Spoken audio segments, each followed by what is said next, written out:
Hello and welcome, ladies and gentlemen, to another round of the NXTCC, or the Next Gen Racing Touring Car Championship Season 5, brought to you on the premier sim racing platform available only on PC, known as iRacing, and powered by IMB Racewear. And today marks round number 2 of 10 as we continue the story of who is the master and mistress of the front-engine, front-wheel drive touring car racing class machine. And well, having started off last time out of the Brands Hatch Grand Prix circuit in the United Kingdom, we have made our way across the Atlantic Ocean to the United States of America, and we are here in the state of Texas at the Travis County Circuit near the city of Austin of the Circuit of the Americas.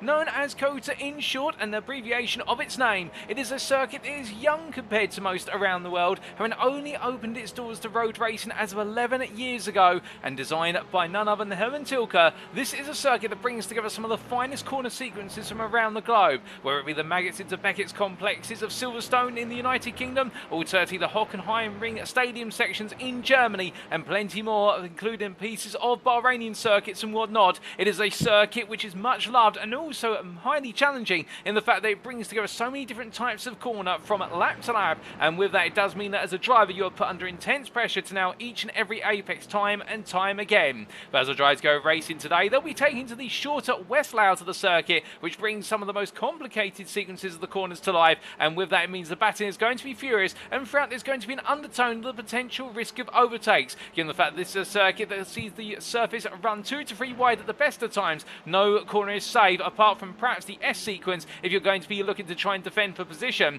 Indeed, you need to try and break away as soon as possible, but with the fact we're success ballast and an absolutely rip-roaring field of drivers ready to go across both our Pro and Pram classes, you can be guaranteed one thing, and that is there's nobody who's going to be running away up front, or at least that's the intention.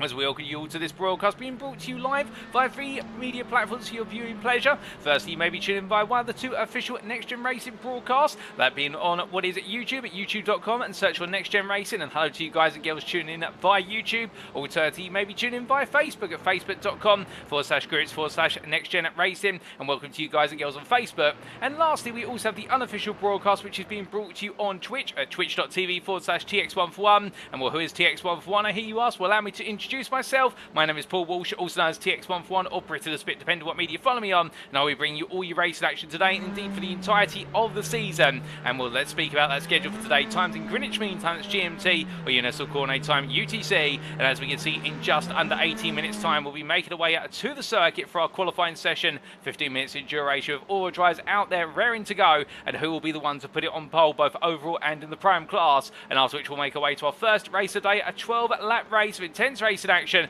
at 8:15, and that'll be our first of the 3 sprint races today, all within 12 laps in duration. After which we'll take a brief breather, but not without conducting our reverse grid draw for race number 2. And race number 2 will return to at approximately what will be at 9 o'clock this evening to go lights out, and away we go once again. And after 12 laps of racing, race number 2 will then be taking another brief break before returning at what will be a 9:45 for race number 3. But do keep in mind, of course, we have also the reverse grid draw for race number 3, so there's plenty to come in between the races. And of course, we'll be trying to get some pre-race and mid-race interviews our drivers as well, in order to get all their thoughts and feelings. It's not just about after the race, indeed we're going to get those thoughts as live and close to the racing as humanly possible. But let's talk a little bit about our calendar and show you where we are today as we continue our way through the season.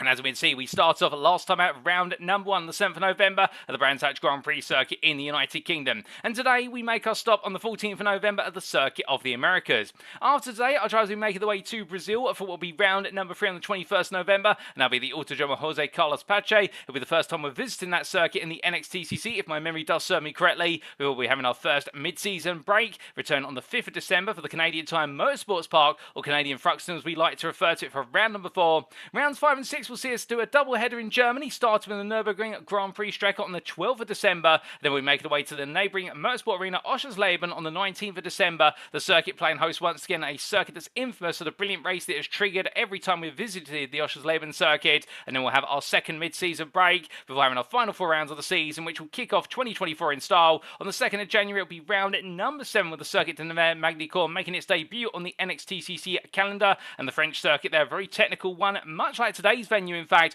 albeit a bit more a classic circuit, a bit more of an age circuit by comparison with the circuit in the Americas. But one thing that's never left the Nevers Magny-Cours circuit is its ability to generate fascinating racing, particularly its combination of long straights and chicanes. And then round number 8, we'll see our drivers on the 9th of January make their way to the United States of America for the second and final time this season for the Sebring International Raceway, the first time we've ever raced there in the NXTCC over the hard combination of concrete and asphalt. And then in our final 2 rounds, it'll be a British doubleheader. On the 16th of January, we make our way to the Silverstone Grand Prix circuit. We normally visited the National International layouts, but we're taking on the full Grand Prix layout for the first time in NXTCC history. And then we bring it all to a close. We're a tribute to the 2024 BTCC calendar, which is seeing the return of the Donington Park Grand Prix circuit. And what better way to honour it with round 10 of 10, concluding the championship on the 23rd of January at said circuit there in the United Kingdom. But plenty still to go, and let's give you a recap of our championship standings after 1 round of racing. And as we can see, we do note here that we have in the Oval Championship, firstly, our Oval Drivers Championship, in fact, Mikey Doble leading the way on 151 points to the 116 of both Adam Delmont and Dan Mould.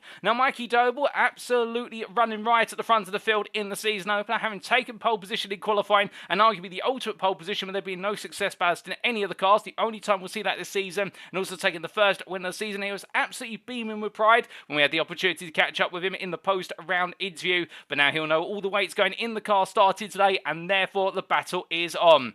And speaking of the battle being on between Adam Delmont and Dan Mould, well, Dan Mould not in attendance today due to personal circumstances, celebrating the birthday of his wife Emma, and happy birthday to Emma if she is tuning in. And well, also I hope Dan's having a good day as well, but he's tuning in from the sidelines today, and therefore Adam Delmont may be able to steal some progress over his rival, but we'll have to wait and see. Then in P4, it's Daniel Martin, 113 points, equal to Paul Zanatachi, with the two there on 113 points, completing the top 5, and it's a further 4 points to John Doble, my apologies, Joseph Doble, I should say, on 109 points, 14 points here of Wojciech Swirodowicz, with Isaac Doble, Russell Fowler and Michael Lees completing your top 10, and a special mention there to Isaac Doble, our leading prime after 1 round of racing, just ahead of Russell Fowler, and Michael Lees not too far behind there. Outside the top 10 at Best SP11, it's Martin Shirley on 72 points, 11 clear of Daniel Downing, with Benjamin McCluskey, Jamie Dory and Lee Horn completing your top 15. Jaroslav Sabula having a difficult start to his season in P16, currently on 43 points, only 5 clear of Matthew Addy, with Alan McCain, Matthew Sheraton and Alex Meredith completing your top 20. And you have to feel for Alex Meredith, who put it on Pro-Am pole last time out at Brands Hatch, only to see it all go wrong in race number 1, but he managed to revive his fortunes in race number 3 for a very successful drive in race number 2, but still having to do it the hard way, and he'll be hoping for an easier day of racing today. We then come to outside the top 20, and it's currently Sam Van Olst, who runs P21 there on 25 points, and it was absolute heartbreak for the Goldwing Motorsports driver in race number 3, with the fact looking so strong and on for an overall podium, and it all went wrong in the closing stages of the final race of the day at the Brands Hatch Grand Prix circuit, and he'll be looking to pick up the pieces and go once again today. These 2 points clear of Gavin Gardner, with William Guthrie, Ian Manners and Luke Jones completing your top 15, and no, not top 15, top 25, and as we can see there, Luciano Vidford, P26 ahead of Harry Gaylor, with what is then Fraser Elphick, Mark Kent and John Higgins Jr. completed the top 30, with Ben Altria P31 ahead of Paul Scott. And then we do have there Raffles Arch in P33, and well, we can see the Semper Racing driver having also a bit of an uphill battle last time at Brands Hatch. 1 point clear of Damon McQueen, with Stephen Fry not in the 10th day, P35. He's only on 6 points there. 1 clear of Jonathan Collins, and it's Jay Clay, Reese Watt, Jake Pitt and Nick Clibbins to complete your top 40. And outside the top 40, not to be forgotten about, we do see there it's none other than Alex Everett ahead of Andrew Holmes, Wayne Douglas, Mark Sykes, Bicknell, followed by Sam Smith, James Scout, Callum Jenkins, George Watson, and then Peter Greenwood, and then finishing off P51 through to P56, it's Daniel Moraes, Nigel Stock, Dan Joy, Dom Joy, I should say, Craig Tillerston, Gabriel Yilmaz, and Ian Will. But that's how you stand after 1 round of racing in the Overall Drivers' Championship. And now as we come on to the Pro-Am Drivers' Championship, powered by IMB Racewear, or the IMB Racewear Championship as it's known, we can see here Isaac Doble leads the way on 160 points, 15 clear of Daniel Downing, with Alan McCain quite a step away there, a further 29 points off. And it does look as though currently Doble and Downing are trying to break away as soon as possible. But keep in mind there, the fortunes have been with them at the Brands Hatch Grand Prix circuit, and they've earned their right to be in the top 2, but now they're going to be feeling that prime success ballast applied to the cars, and therefore it could really start to cause them to be reined back in versus their peers. But in the battle for P3, McCain's only 15 points clear Matthew Cheverton, where Luke Jones completed the top 5 there, and Jones having a good start to his season, albeit a 3-point advantage over Sam Van Olst, with Alex Meredith, Mark Kent, Ben Altria, and Harry Gaylor completing your top 10. Outside the top 10, it's Jake Pitt P11 ahead of Paul Scott, with Stephen Fry P13 ahead of Jay Clay and Mark Sykes. Jay Clay and Mark Sykes having some great battles last time out Brands Hatch. Keep your eyes out for them again. They'll be enjoying fighting against one another and also the rest of their peers, with James Messersgout and Andrew Holmes at P16, P17, ahead of Jonathan Collins, Craig Titherston and Hyla Bicknell. And then as we can see outside the top 20, we then come down to what is P21 through to P27. It's Callum Jenkins and Nigel Stott, with Peter Greenwood, George Watson and Ian Will completing your top 25. Daniel Rise, the last driver to have points on the board there, 16 points to his name. And then it is Joy in P27 there on 0 points currently. But now let's come on to the Teams Championship, because of course we have all 3 championships to play for this season, and it is Doble Sim Racing's combination of the Doble brothers here leading on 265 points ahead of SRL NXTGEN. The best part there of the gap, what is 43 points, but again it's early doors as yet, and 43 points can be very quickly overhauled in a single race, let alone a single round of racing. RD Simsport meanwhile P3 ahead of Semper Racing, and these are the 2 teams we're watching out for today, RD Simsport and Semper Racing. We believe that they could be on course to really upset the balance of the Team Championship early on. They've both shown great potential. They just didn't quite have the luck on their side as a Brands Hatch, and they'll be looking for more today. Next Gen Racing Pink, P5 and 116. They're only 3 clear of JW Motorsport, or JWN, with Affinity there, P7, with Zanatachi doing a fantastic job being a solo driver on 113, joint with JW Motorsport, with result count back going against them. Next Gen with Sam Case's Performance Link Esports and Goldwing Motorsport complete your top 10. As we come outside the top 10 to go through to the end of the top 20, it's Full Tilt V Motorsport in P11 on 58 points, 20 clear of iRacing Esports, with Aztec Racer the 3rd point behind. Brahma Esports P14 there, under the capable hands of Luciano Vidford, with then Sergi Sim Racing 2 points clear of P739 Motorsports, Whiskey Runner Racing on 5 points head of Crest Autosport, and yet to score any points Mally Motors and FR20 Sim Racing. And we should point out that Craig Tilston's not on the grid today due to personal circumstances, but we can expect him to be back on the grid as of round number 3, so therefore you're not going to be seeing the FR20 Sim Racing machine on circuit today.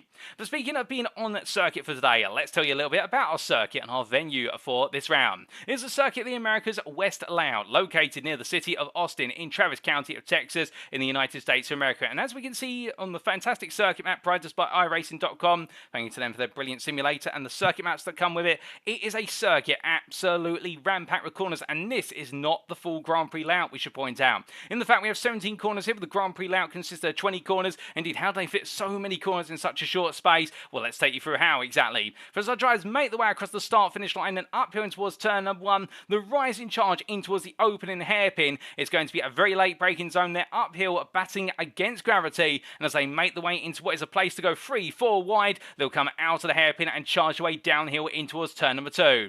Through the sweeping right-hander, it's then into the SS sequence of turns 3, 4, 5, and into 6, albeit we'd normally carry on the Grand Prix layout there and complete the run of what is Maggots into Beckett's, effective from Silverstone, but instead we curtail it early and then turn it sharply through the left-hander at turn number 6 and into the chicane at turns 7 and 8. They're 2 very close quarters corners, and it's going to be very tight for our drivers through there, but get it right, they'll then make the way into the left-hand right-angle corner of turn number 9 and down the short run in towards turn number 10, which cuts off the 1 kilometre back straight of the Grand Prix circuit and turns it into a short sprint into the hairpin at turn number 10. Again, another opportunity to see plenty of 3-4 wides into the hairpin for our drivers start to make the way into the stadium sections, and first up is the run in through turns 11, 12 and 13, where our drivers will make the way up into the right-hander at turn 11 and sweep the way out through the switchback left-hander of what is 12 into 13, and as they come into the next hairpin and make the way out to turn number 13, they'll then go through the long double right apex of turns 14 and 15, building up all the speed and bounce in the throttle as they then charge downhill into the off-camber turn number 16, where track limits could come back to bite a few drivers, and our race director will be watching out for those track limits, while our drivers make their way towards the final corner of turn number 17, and as they exit the corner, it will be the sprint to the finish line to go once again onto another lap. But as our drivers get set to go racing today, let's give you a quick reminder of the rules and regulations.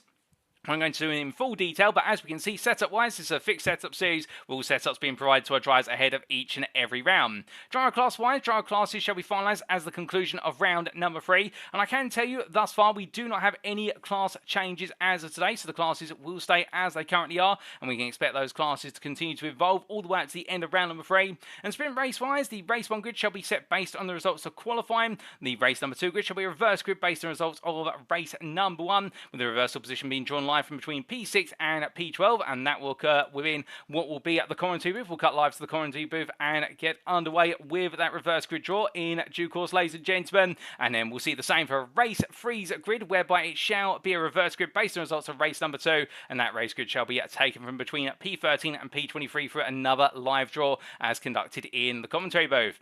But as we could also see there, each driver shall have one fast repair available in each race, as is the tradition there, to encourage the drivers to get back out there when it all goes wrong, rather than retire from the race. And each race shall conclude after either the allotted lap amount or 30 minutes, whichever one expires first, and we're expecting lap amounts to expire around the 20-minute mark, unless we see safety cars, and then we'll be pushed towards that 30-minute window. Now, race stewarding-wise, an independent race director will be stewarding the racing for track limit infringements and the deployment of the safety car. And as we can see there, with regards to track limit infringement and warnings, the first and second warnings, there's no penalty. There's a 5-second post-race time penalty on the third warning, doubled to 10 seconds on the fourth warning, and it's a full flash drive-through penalty on the fifth warning, with drive-through penalties being served within 3 laps, and racing incidents shall be reviewed post-round. And just to remind you, for this season, success ballast is in effect, and it applies in full today, and it shall be applied on a race-by-race basis to both the overall and the Pro-Am class championships. And for qualifying and race number 1, it shall be applied based on the championship standings prior to the round, which we took you through only moments ago. And then for race number 2, it will be based on the finisher positions of race 1, and we'll do the same again. We'll refresh it for race number 3 based on the finisher positions of race number 2. And as we can see here, overall wise, we have from first through the 10th, 56.1 kilograms all the way down to 4.7 kilograms. And in the Pro-Am class, we have first through to 5th, they're taking 32.5 kilograms down to 4.7 kilograms. But do keep in mind, if we do see a Pro-Am driver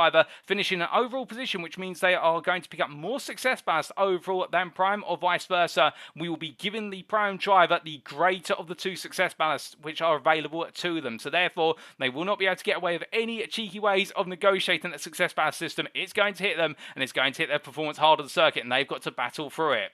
But enough of rules, regulation, everything in between. You're all here for the racing, and so are we. And as we get ready to go, all the drivers right now just getting themselves set here, making their way out on circuit.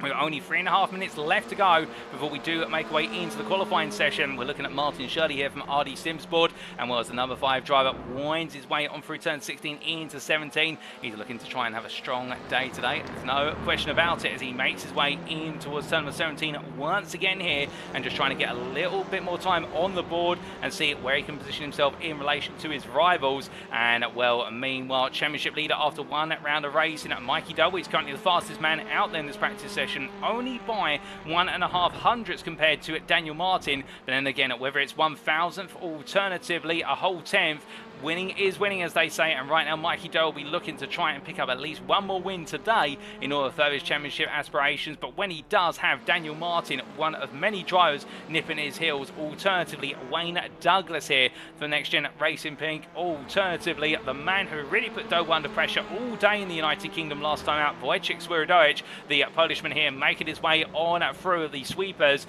where you can imagine the Semper Racing driver, much like his peers, all eager to make an impression and try to break down the momentum that Mikey Doble has earned himself nice and early.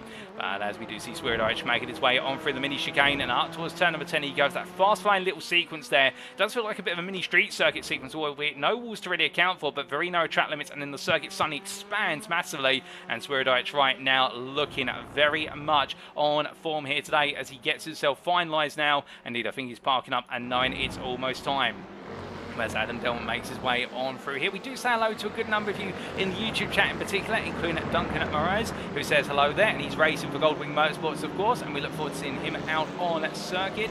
We also do say hello to Jonathan Cook, or John O'Cook, who is cheering on Russell Fowler, and indeed the Performance Link Esports driver here, as we can see, in number 61 car, all set and ready to go, and looking for another strong performance today. We're here to battle against the elements at Brands Hatch, but to be fair, the Audi RS3 going well, and the number 61 drives capable hands. We also do say hello to Catherine Meredith there, who will be cheering on son Alex Meredith. And right now, Alex Meredith once again in this practice session, absolutely dominating at the timing sheets. Currently P5 overall, and well, this is an indicator of what's to come in qualifying. It could be another pole position for Alex Meredith in the Pro-Am class, but will he be able to convert it into a win in the first race of the day? That will be the challenge that confronts him, given the fact it all went wrong at Brands Hatch, and he won't be wanting to have an echo of that today. Well, we wish him all the best luck indeed. All the drivers the best luck. Of course, we don't play favourites here in the commentary booth, we try not to. And we also say hello there to SRL TV, who says, with regards to the circuit in the Americas, built during the great long straight shortage of 2011, it seems that corners were in good supply though.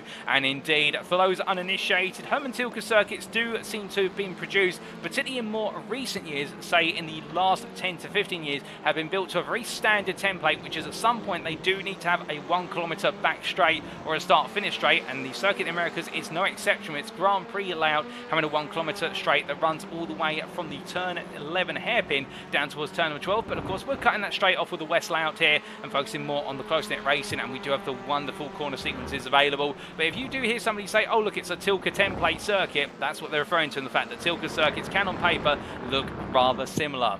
And well, as we see Alex Meredith parking his way up there on the run in towards the pit entry. Meanwhile, we do look to Matthew Sheraton for Aztec Racing, the 390 driver, coming on through turn number 1 right now, and down here he goes. And as he does so, well, checker flag is out, ladies and gentlemen. It's time for qualifying, but who is going to be on pole come the end of it? Well, we're very shortly going to find out.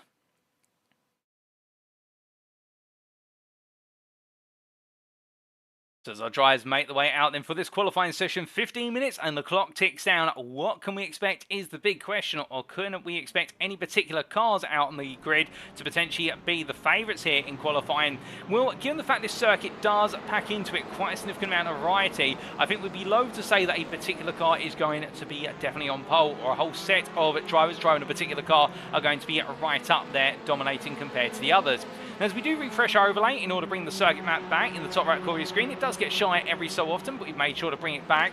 The one thing that we can tell you here is with the variety of the circuit, this is going to be a circuit which really does lean into the driver as much as it does their choice of machine. Now, the Hyundai Veloster, which we're seeing Benjamin McCluskey drive on around in here, he's the focus of our cameraman's attention currently. A very strong all-rounder in its own right. It's got a good amount of acceleration in the lower gear range, reasonable top speed, great handling as well, and is quite kind to its tyres, albeit not in the vein of the Honda Civic Type R. But this is one of those cars which is always guaranteed to be up there regardless of what circuit we go to, because it finds a way to have a little bit of a blast at everything. But again, because it's a jack of all trades, it's a master of none, and at more specialised circuits it may struggle by comparison. But this circuit, well, it does have some specialities in the latter half of lap, particularly when it comes to corners, and that's what we could see our Honda drivers do very well.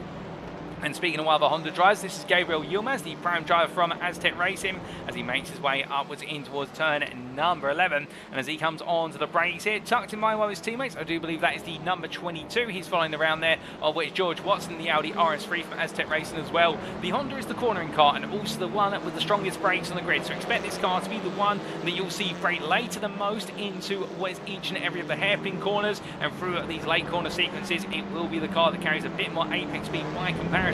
But the downside is it lacks top end speed and top end acceleration, so therefore we can expect on the start finish straight and the run out of turn 1 all the way out towards turns 3 and 4, the Honda may struggle a little bit to be able to defend position or hunt down positions, so therefore it's got to do it all on the latter half of the lap. And then between all the, oh goodness me, and we'll cut the fault off there, that was a bit of contact between, what was it, Yilmaz and one of the Goldwing Motorsport cars. Not quite sure who that was. I think that might have been Sam Van Nolst who took a nasty knock to the rear. Indeed it was, and I think there the two of them coming together due to the queuing effect of drivers coming on down. When we take a quick look back at what exactly happened there.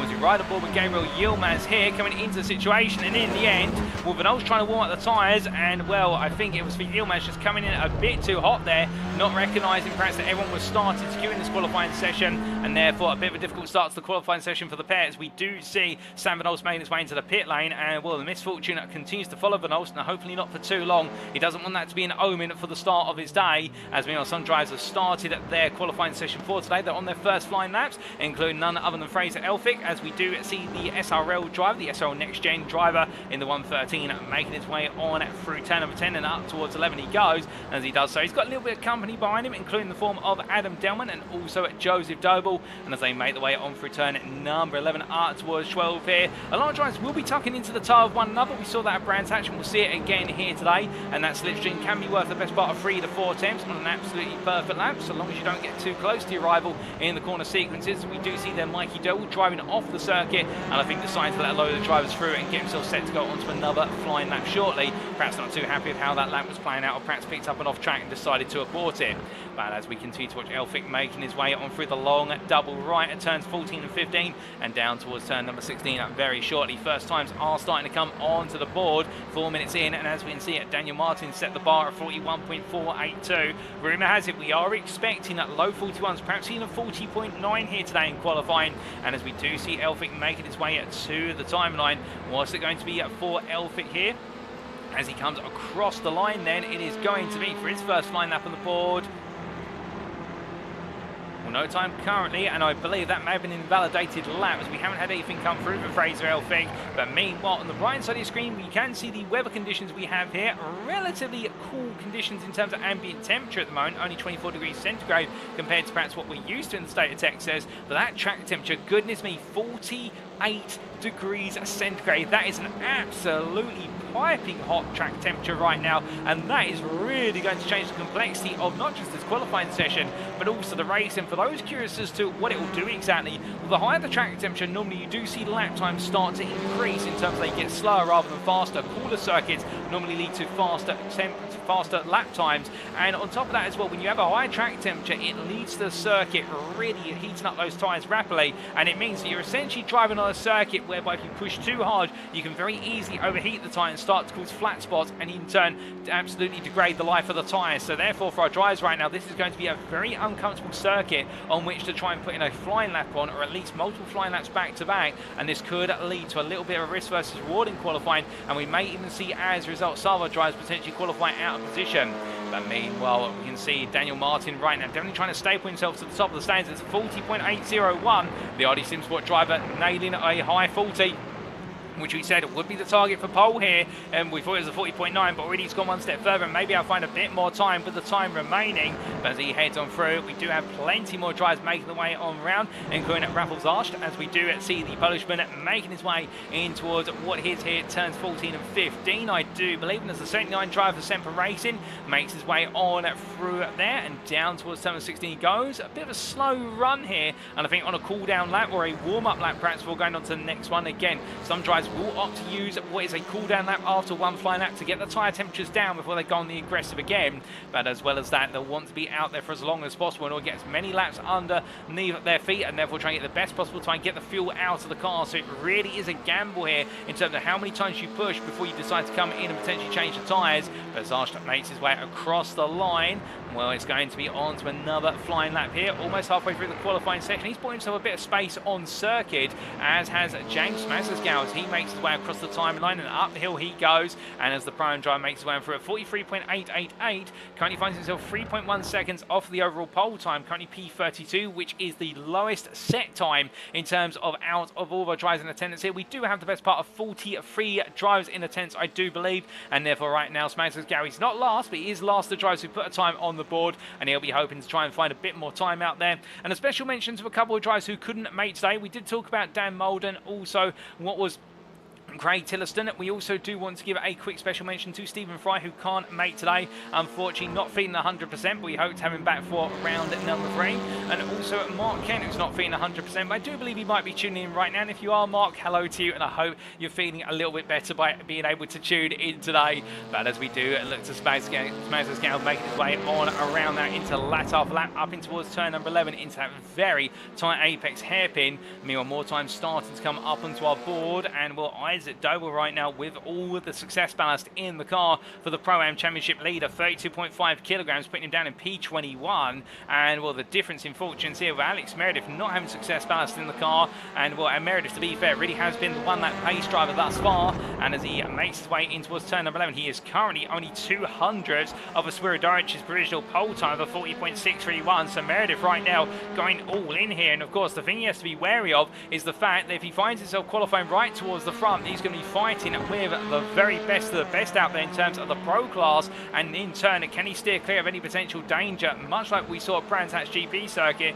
and therefore bring on home that win, and also could be a top 10 result overall. And then how much success pass will he be taking into the next round? Will he be taking the maximum of what would be the Pro-Am class if he were to win the Pro-Am class, or will he be taking even more if he was to finish inside the top 4 of the overall classification? And that'll be something on his mind, and also the minds of the Garage team in what will be the RD Simsport Garage right now as he makes his way up towards the timeline. What's it going to be this time for Meredith? Well, it's not quite improving, but he comes very close to it. Meanwhile, Wojciech Swierdorich improves to 40.553. Dan Martin then goes on to, or Daniel Martin I should say, goes into P2, only 5 thousandths off there on a 40.558. So those times are continuing to tumble on down. They're very close together at the moment, but you can imagine at any point the bubble could burst in. We could see a new driver on pole position. But meanwhile, one thing we haven't seen so far is an onboard lap with one of our drivers. And let's see, here's William Guthrie makes his way on down through turn number 1 in the lovely pink machine right now. Lovely livery on the car from Guthrie, it must be said. One of the real standout cars on the grid this season for Full Tilt Motorsport.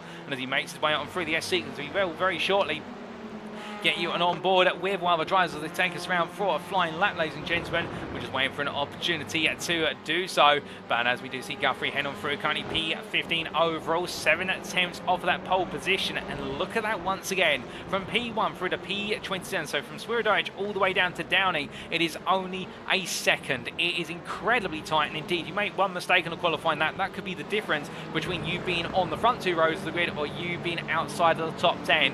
And well, nobody wants to make mistakes, but that is how punishing it is in the NXTCC. As every season it gets closer and closer, there's no doubt about it. But as our drivers make the way around, you'll notice everybody right now trying to stay close together here, everyone trying to gain a bit of a toe off of one another, and it's understandable as to why, and will mean, well, one thing we haven't done yet is introduce 2 new drivers who are on the grid today. And we do have the driver of IMB Motorsport, Scott Malcolm, who's currently in the pit lane. They seem to have an issue with the car, but he'll be out there in the Veloster in the Pro class later on. And we also do have debutant for today, none other in the form of what is Adam McNally, and here is the iRacing driver as he makes his way out of turn number 10 and up towards 11, and he's running in at the Pro class currently in at the Honda Civic Type R as he makes his way on around through the long right hander in the 478 as he comes on down there, currently P23. But look at all the times continue to make the way on to our screens, ladies and gentlemen, and goodness me, Reese Watt moves to P15 on 41.156, looking to be an improvement. Meanwhile, Gavin Gardner coming up here,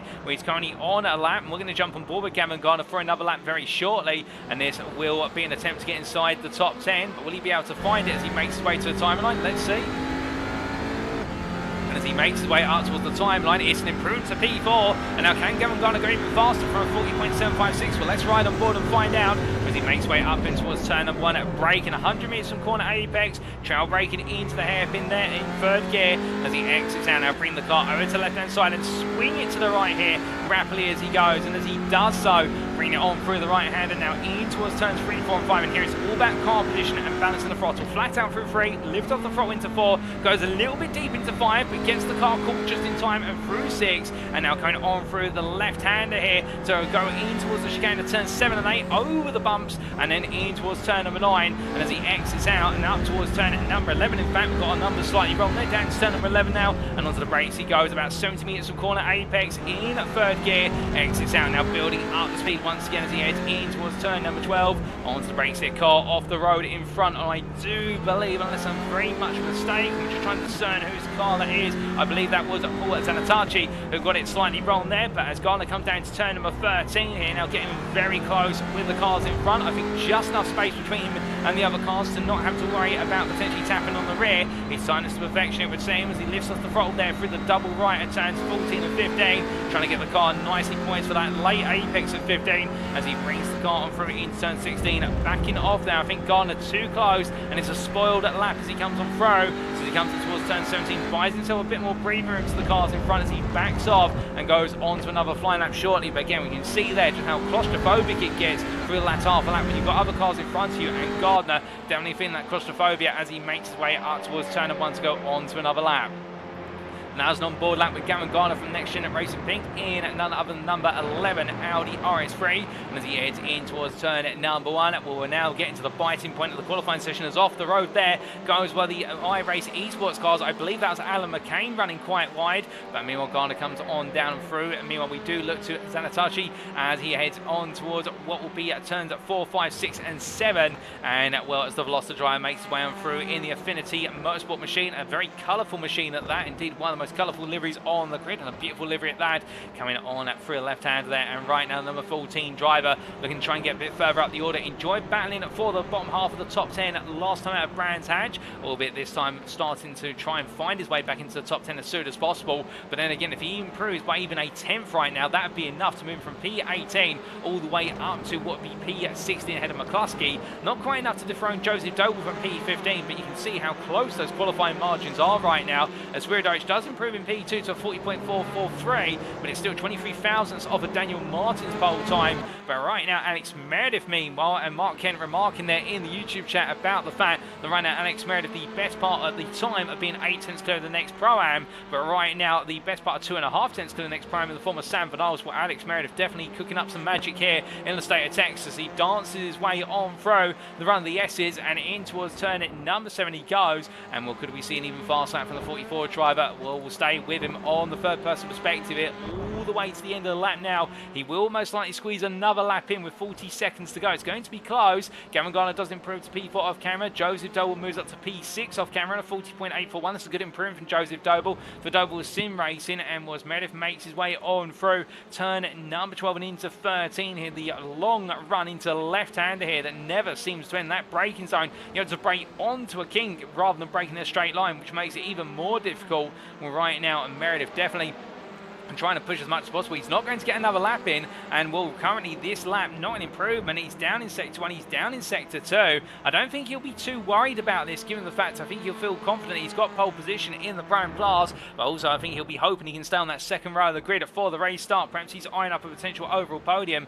We decides to come into the pits here. He's had enough and knows he can't improve any further, but can anybody else improve out there? As Daniel Martin for RD Simsport carries on from where Meredith's left off, makes his way through the final corner, and Martin hasn't improved in sectors 1 and 2. Can he improve in sector 3 here and potentially further that pole position? Weirdoich is in the pit lane. Martin comes across the line, does not improve. So Russell Fowler to the line here. And where will the pro driver end up? He's currently P5, equal lap times to Joseph Doble, but Fowler said it first. So therefore it will be Fowler who takes that P5, presuming Joseph Doble does not improve. And Doble making his way on around right now. The field is starting to peter out. Quite a few drivers in the pit lane here. Are we seeing anybody else on a significant improvement? Nobody so far. So therefore it could be coming to a bit of a stalemate here in terms of this qualifying session, as we do see Joseph Doble coming out the final corner. He's not improved in sectors 1 and 2. He's in the tire. Delmont to the line. Sam Smith does improve to P31 at 41.604 in the background of the camera as he makes his way uphill, but Joseph Doble does not improve. Mikey Doble finishes P7 in his qualifying session,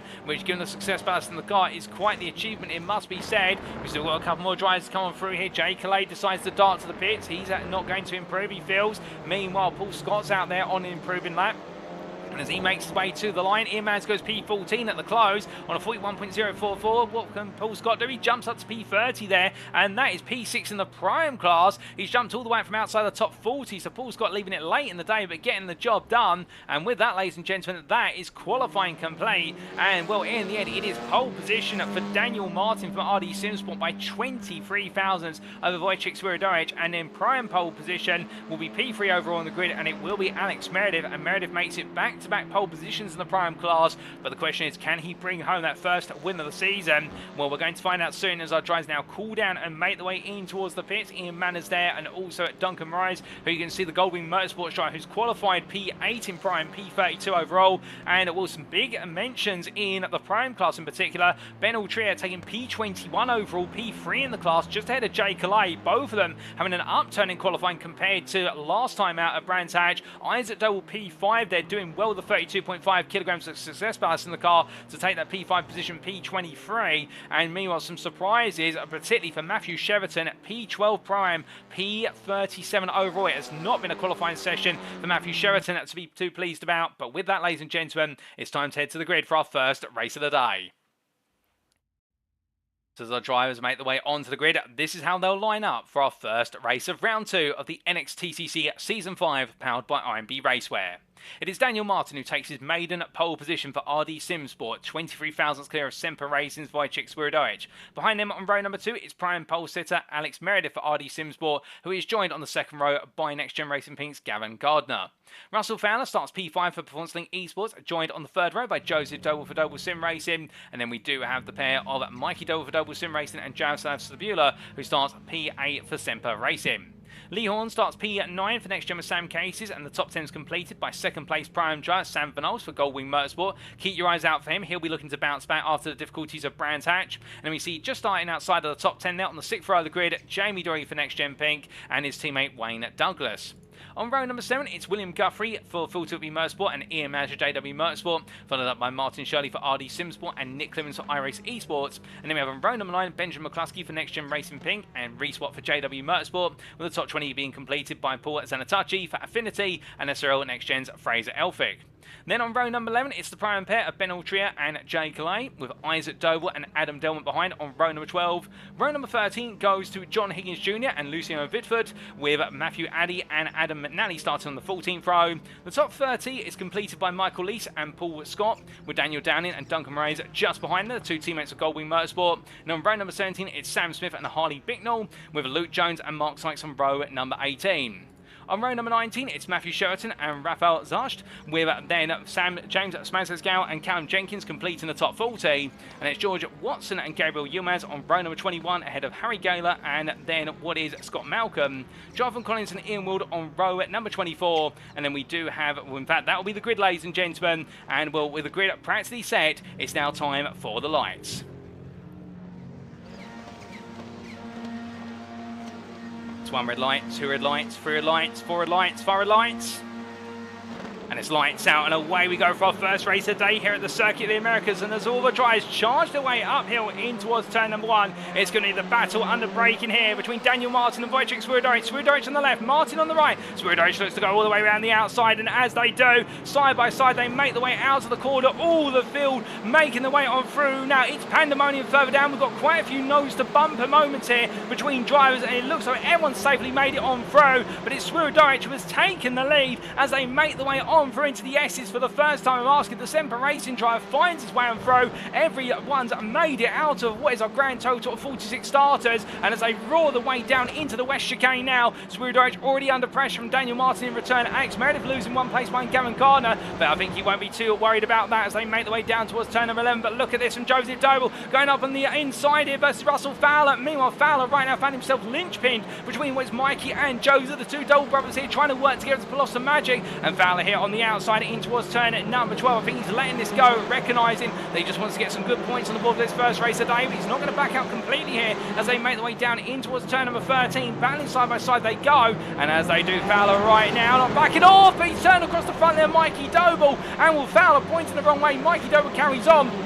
But with that, it will mean now that other places will go the way of our drivers, including in Martin Shirley, who's not gained or lost any places since the start of this race, still P15, but he's got Benjamin McCluskey right behind him as they come down towards turn number 16 for the first time of asking into that braking zone to go. Zanatachi a little bit further behind it under the pressure of Fraser Elphick and Adam Delmont, and meanwhile Ben Altria still holds on to P20 here as the Full Tilt Motorsport driver looking good for his start ahead of Isaac Doble. We have had Jay Calais lose out quite a few places at the start by comparison. He's out of this fight right now, and in fact Calais finds himself in a bit of a side-by-side battle here with Adam McNally and Michael Leese. They go 3 down the start finish straight. Calais, they're trying to get away from the iRacing drivers. They make the way up the hill. It's 3 wide here in the battle for what is going to be P25. Michael Leese on the inside, Calais in the middle, and there's going to be McNally on the left of your picture. On the brakes they go, and look at this in the rear of the picture. It's going to be compressed 3 wide as we can see that a move from what was the Goldwing Motorsports machine coming roaring up the inside, and what in the car of the road. Matthew Sheraton's gone wide of the road,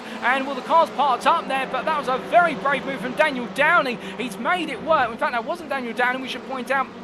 It was Duncan Rise who made that move there, a bit of a last gasp, and got it to pay off as we see more cars running wide there as they make their way on through the S sequence, and still more batting to come, ladies and gentlemen. It's fast, it's frantic, and that's what the NXTCC is all about. As Downey here now finding himself battling back and forth between what is the two Aztec racing cars, the Smagscow and Yilmaz, and as they make their way in towards turn number 12. Well, meanwhile, a little bit further back, Scott Malcolm here, and started from towards the back of the grid. The motorsport drive in the 74, not able to get a lap on the board. Right, another pro drive trying to pick his way on through, and the Scotsman doing well thus far. He's gained the best part of his 9 places since the start of this race, and he's still got more progress to make, as meanwhile Jake Calais continues to go backwards with the battling that's going on, particularly after that battle into turn number 1, where it's 3 wide at the least, if not 4 almost, and as he comes up towards what will be turns 14 and 15, he finds himself side by side with old rival Mark Sykes as they make their way through the long right-hander, and well, Calais holds the position for now as they come down towards turn number 16. Meanwhile, Paul Scott here under pressure from what is Rafael Zarscht, and Zarscht up the inside there, and the pro driver regains a place, and actually lost a little bit earlier on as he comes in towards turn number 17. But as they make the way onto lap number 3, meanwhile we look from towards the back of the field back up to the front, and this is Swiridaric ahead of Martin and Gardner as we ride on board and look back from the rear at the Semper Racing leader as he comes down in towards turn number 2, and as you can see this top 3 starting to inch away. Joseph Doble still trying to give pursuit as they make their way on through the S's this time around, and as they come in towards turns 3, 4, 5 and 6, right now Swiridaric 9 through here. He can just simply park the car and hold the single line. This is the only real point of the circuit where you do only have one effective line, otherwise the remainder of the lap from this point onwards it opens back up to 2, 3 wide at every corner, and as they make their way in towards turn number 11, Swiridaric right now, well, he's not able to break away. Martin keeping him honest, but that Honda doesn't have the straight line speed. What it does have is the brakes and the cornering capability, so this is where Swiridaric will be under the maximum possible pressure, but if he can open that gap back up onto the start finish straight, then he'll feel safe going on to the next lap, and he'll have to rinse and repeat all the way to the checker flag.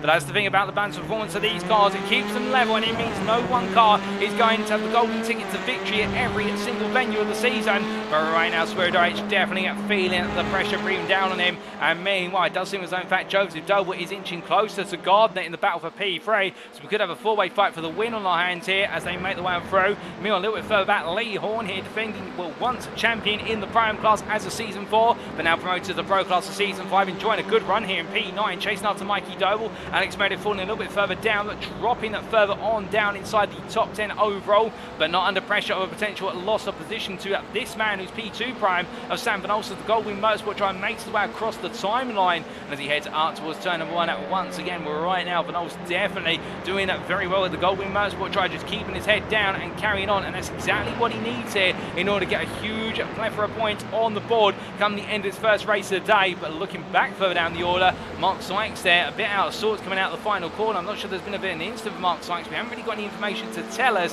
whether he's been in a bit of a incident or not. What we can tell you is that the next gen with Sam Casey's driver definitely down to P40 now. He's lost 5 places in class since the start, 4 overall, and well, things are not going forward as we see making his way out of the pits there in Wild, the Mali Motors driver there in a bit of an incident earlier on, and well, I think we can give you the story as to what exactly happened to Ian Wild. Well, this was in the run on lap number 2, going in towards the S sequence of corners here, chasing down on the 40 wheel motorsport cars. Rear of the car snaps loose under braking it into turns 3 and 4 and into the tyre barrier, and that's what led to Wild having to be towed to the pits in the end. But as we return to your live pictures, ladies and gentlemen, he finds himself a lap down there, as does none other than Harley Bicknell. Both drivers, they're still racing, however, and as we return to those live pictures, well, let's move a little bit further up the order here to one of our battles that's playing out just inside the top 30 here. This is Yilmaz versus Whitford as they make their way on through the right-hander, 12 into 13. Calais there trying to go for a return move as well. Jay Calais not out this as they go in towards turn number 13 as they come through that left-hander right now.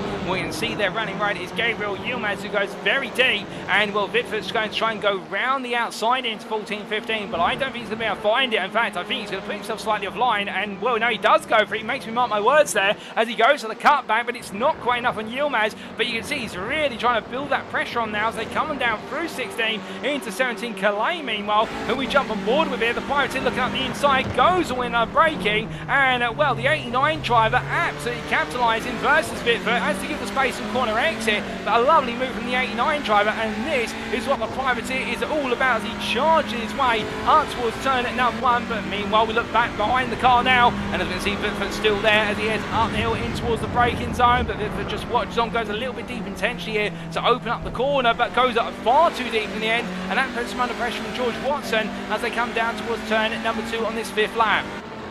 As they roar their way up towards the S sequence, Yilmaz there having a poor run through 2 and practically stationary compared to Clay. I think the car may have just over-rotated through 2 and perhaps a bit too much apex curve. And Clay right there, you can see Yilmaz really struggling for grip, and that's that hot track temperature. It's catching out a lot of drivers, and Yilmaz to the grass there. He catches the car before it goes round, but loses 2 places, 1 to Clay and also to Vitford. And for Jay Clay, that's now P8 in the Pro-Am class, regained P29 overall. But meanwhile, looking just behind them, Jonathan Collins going slowly coming out of turn at number 10 into 11 and 12, and I do, oh goodness me, and that's contact there, Russell Fowler, and Fowler's race absolutely cursed for disaster at this corner. He went round on, it was the opening lap in that battle with Mikey Doble, and now the Performance Link Esports driver's gone around again 5 laps later, or in fact 4 laps later we should say, in that contact with Collins. But meanwhile, looking at from them back inside the top 10, or just outside it in fact, but trying to find his way into the top 10 overall, this Nick Clements of iRacing Esports, who has the long line of cars behind him and 1 in front. It's Sam Van Holst in front, but it's Manners, Watt, Shirley, McCluskey and Zanatachi behind as they all battle for P11 through the P17, and as they charge their way up towards turn number 1 right now, in towards the halfway point of this race. And Clevins, he's under huge pressure as Manners goes all in. It's a very inviting position, that turn number 1 for the Honda, given the fact it can be so late on the brakes by comparison. And as he comes down in towards turn number 2, Reese Watt right now making their way through the long sweeping right hander, with the JW Motorsport driver's got his teammate for company behind. I think they'll agree not to battle one another too hard, but I imagine if they feel as though they're holding one another up, they may swap the positions here in order to give Reese the opportunity to try and make the offensive on Nick Clevins. But I have to wait and see if that comes to fruition or whether they stay as they are, but as they make their way in towards turn number 10. Meanwhile, we do look into the top 10 now, and here's the all-white Semper racing machine of Jaroslav Stabula. Lovely car, this Veloster, as he makes his way in towards turn number 12, and behind Alex Meredith, their leading Pro-Am driver, just staying with him, but not trying to put too much pressure on. Indeed, right now, Stabula just keeping it cool and trying to chase down Jamie Dorey, the Audi RS3 driver for NXTGEN Racing Pink. You can see in the foreground of the camera there for a brief moment, but Stabula not really making too much ground, and Dorey not losing out either. I think the two of them right now finding equal lap times piecemeal by piecemeal, and therefore it's going to be more about who makes a mistake late on in this race. As they come at charging through the long right hander of 14 and 15, we look back towards your leader of Wojciech Swierdowicz as the Polishman makes his way up towards turn number 17 once again. Still Daniel Martin out right behind him, and as he comes through that left hander and up towards turn number 1 they go. Joseph Doble has found his way past Gavin Garner. It should be pointed out that's happened quite recently on lap number 4, and here's the replay of exactly how it happened. Well, this was coming out to turn number 10, and Joseph Doble got the better run coming out the west chicane, and onto the brakes they went and up the inside, and well, a classic move there, and Joseph Doble making it count. But meanwhile, ladies and gentlemen, we have had some drama as we return to your live pictures, and well, we were going to be seeing the end of it, and that is Joseph Doble now leads this race as they make their way in towards the S sequence. Well, we won't cut away immediately. We're going to find out soon what exactly happened there, but Wojciech Swierdowicz has lost the lead. He's dropped down to P4. Daniel Martin hasn't taken the lead, but it's Joseph Doble who snuck his way into the lead. And well, how's that happened exactly, you may all be asking. We're going to find out very soon as they make their way through turn number 10 up towards 11, and as they come down towards the braking zone here for left hand, you can see right now this top 4 still 1 second clear of Jamie Dorey, but that gap to the rest of the field has definitely been halved, so it's been quite a bit of a battle between them all, and this, I can tell you, is exactly what did happen.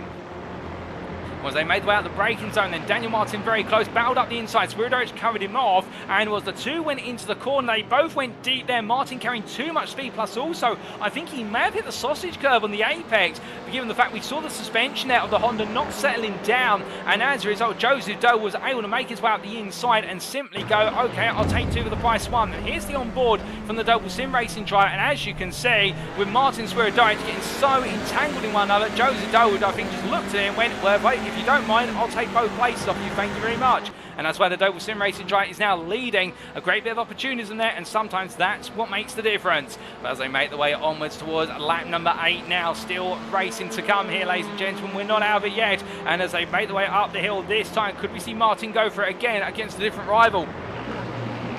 As they head on up, Joseph Doble there not having to defend. Indeed, Daniel Martin just watching from behind. I think this time playing a bit of a patience game here and thinking about how he can get involved in the next couple of laps. But from there, we do look a little bit further down the order, and in particular, we look to Benjamin McCluskey, who finds himself right in the midst of this long line of cars battling for P11 behind Sam Van Nolst at the moment. And indeed, it is the line of pros behind the one prime driver here. And what I can tell you right now, when you're running this close to the car in front and behind you, it is an absolute pressure cooker of a situation. If you make one mistake, you'll lose the guy in front, and in return, you'll be under major pressure from the guy behind, and vice versa. And that is where you cannot afford to make any mistakes. And right now, these guys, they may look static, but I can tell you one thing, they are absolutely giving it everything to try and hold on to position. But in doing so, it's right now a game of who makes the mistake. But meanwhile, make no mistake here, Wayne Douglas looking up the inside of Ben Altrier for P20 overall. It's not a change of class position there. Ken Altrier, the prime versus the prime Douglas. But me on the outside, there's Johnny Higgins Jr., who's trying to also get involved here as Douglas takes a bit of a deep line. Altrier tries to cut back, can't quite find it. But now Higgins Jr. is going to look around the outside here into 13. Can he get it done versus Altrier? I think he can,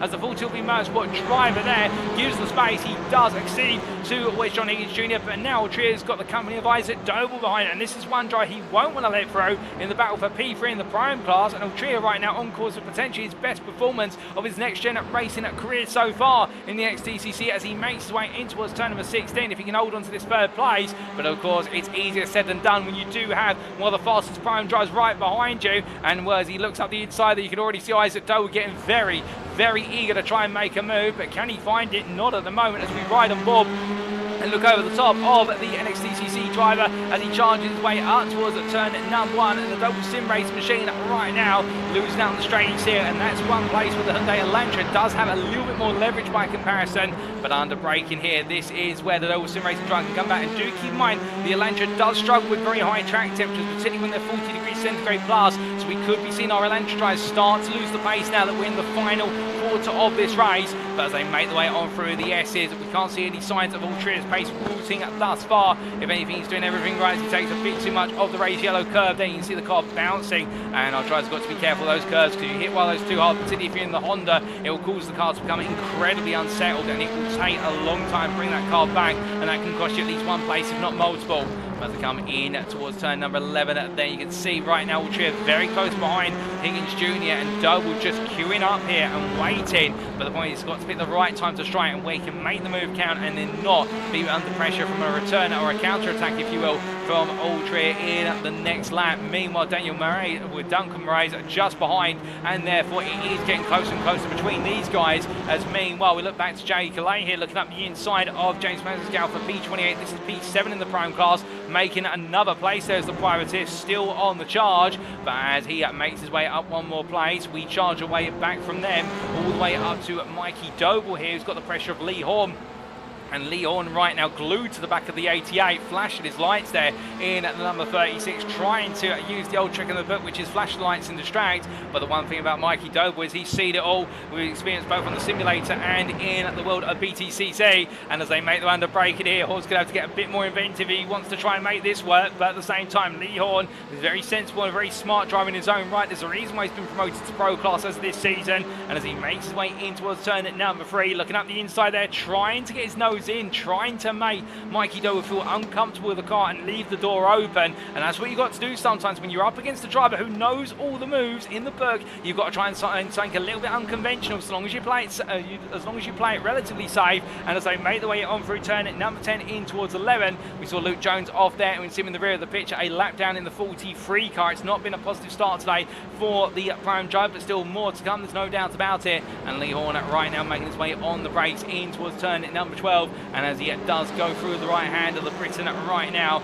the next gen with Sam Case is just keeping his head down and pushing on as much as he possibly can. As meanwhile we look to Paul Zanatachi, the Affinity driver, still stuck in the long line of cars here in this battle for P11 through to what is effectively now all the way down to P19 with Fraser Elphick and Adam Delmont catching onto the back of this train. So therefore everybody right now itching for overall points. Remember, points are scored overall for the top 15 overall finishing positions, so therefore everyone wants to be inside that top 15, and also everyone wants to be inside the top 12 right now to be eligible for that reverse grid draw of between P6 and P12 for our second race of the day. So there's plenty for our drivers to chase after here, but with only 2 laps to go as our leaders make their way across the timeline.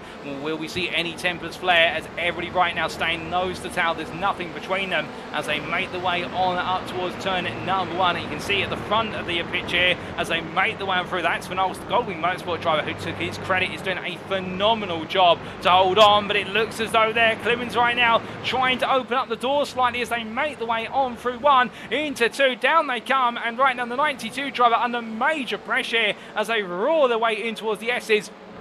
And I think right now for Clemens, he wants to just get in one more place, give himself a bit more space to Maz, and also increase his chances of being on that reverse grid. But we'll have to wait and see whether that's possible here, as right now Van Olst really digging in. He can understand as we ride on board and look back over the rear left shoulder of the number 92 Audi as he comes on through the rear right shoulder from the driver's perspective as they come down towards turn at number 12. Well, Clemens there, but not quite close enough to get into the mix right now. And it does look as though here the iRacing Sports driver is going to do it. It will be in the run towards turns 1 through to 3, as that seems to be where the Elantra's got the advantage over the Audi. But elsewhere, Van Olst right now finding an answer for every question that's thrown at him as they make the way towards turn number 13.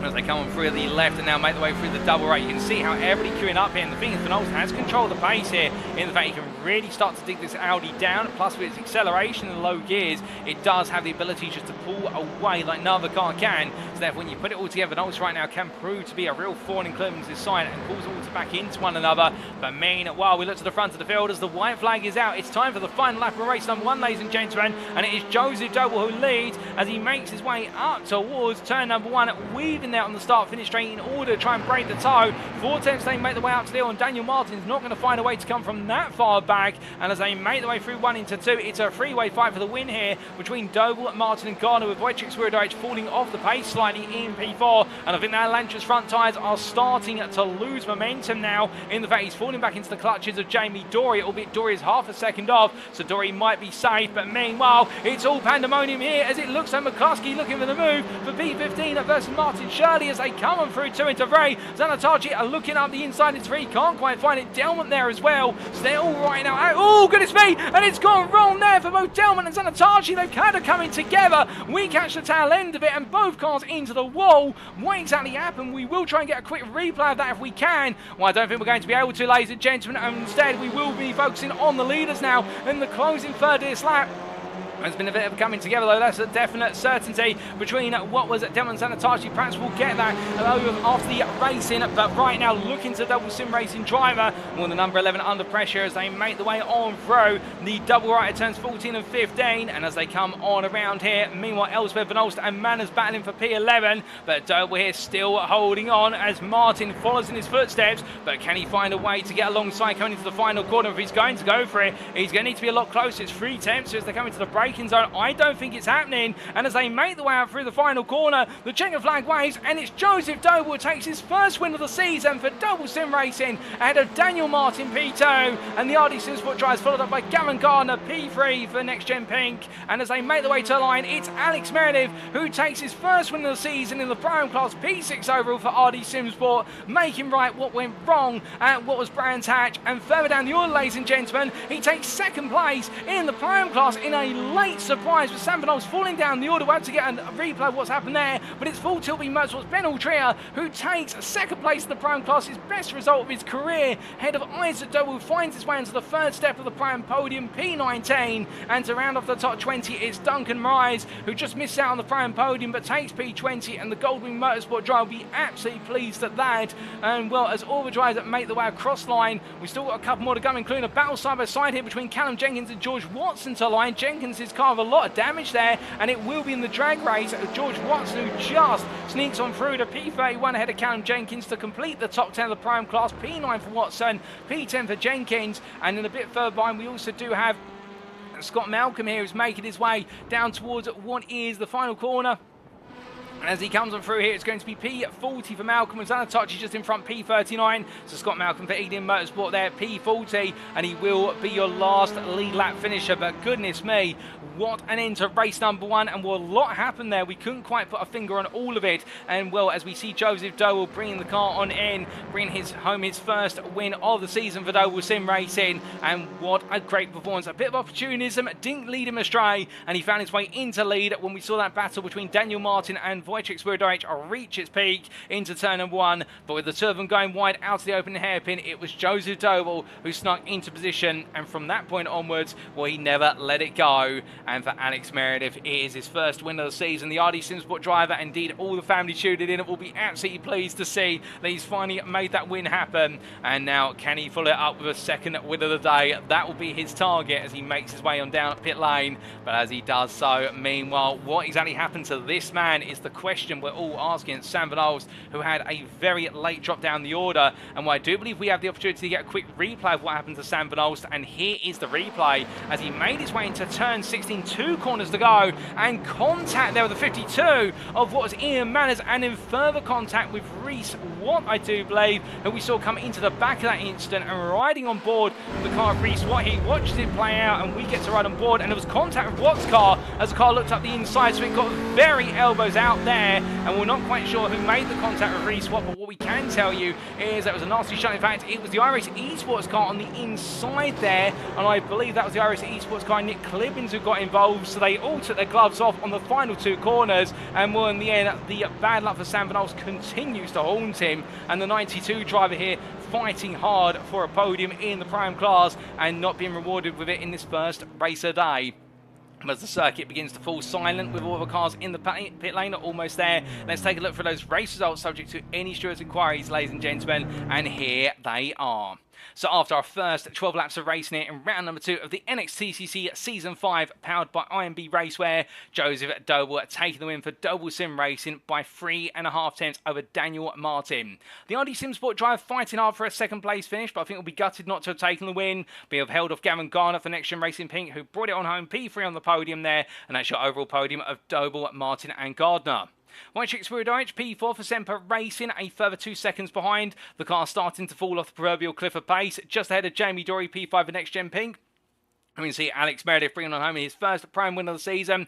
P at 6th there for RD Simsport in a dominant drive, head of Semper Racing's Jaroslav Sabula, with Mikey Doble, Lee Horn and William Guthrie completing your top 10 for Doble Sim Racing and NXTGEN with Sam Cases and Full Tilt V Motorsport respectively.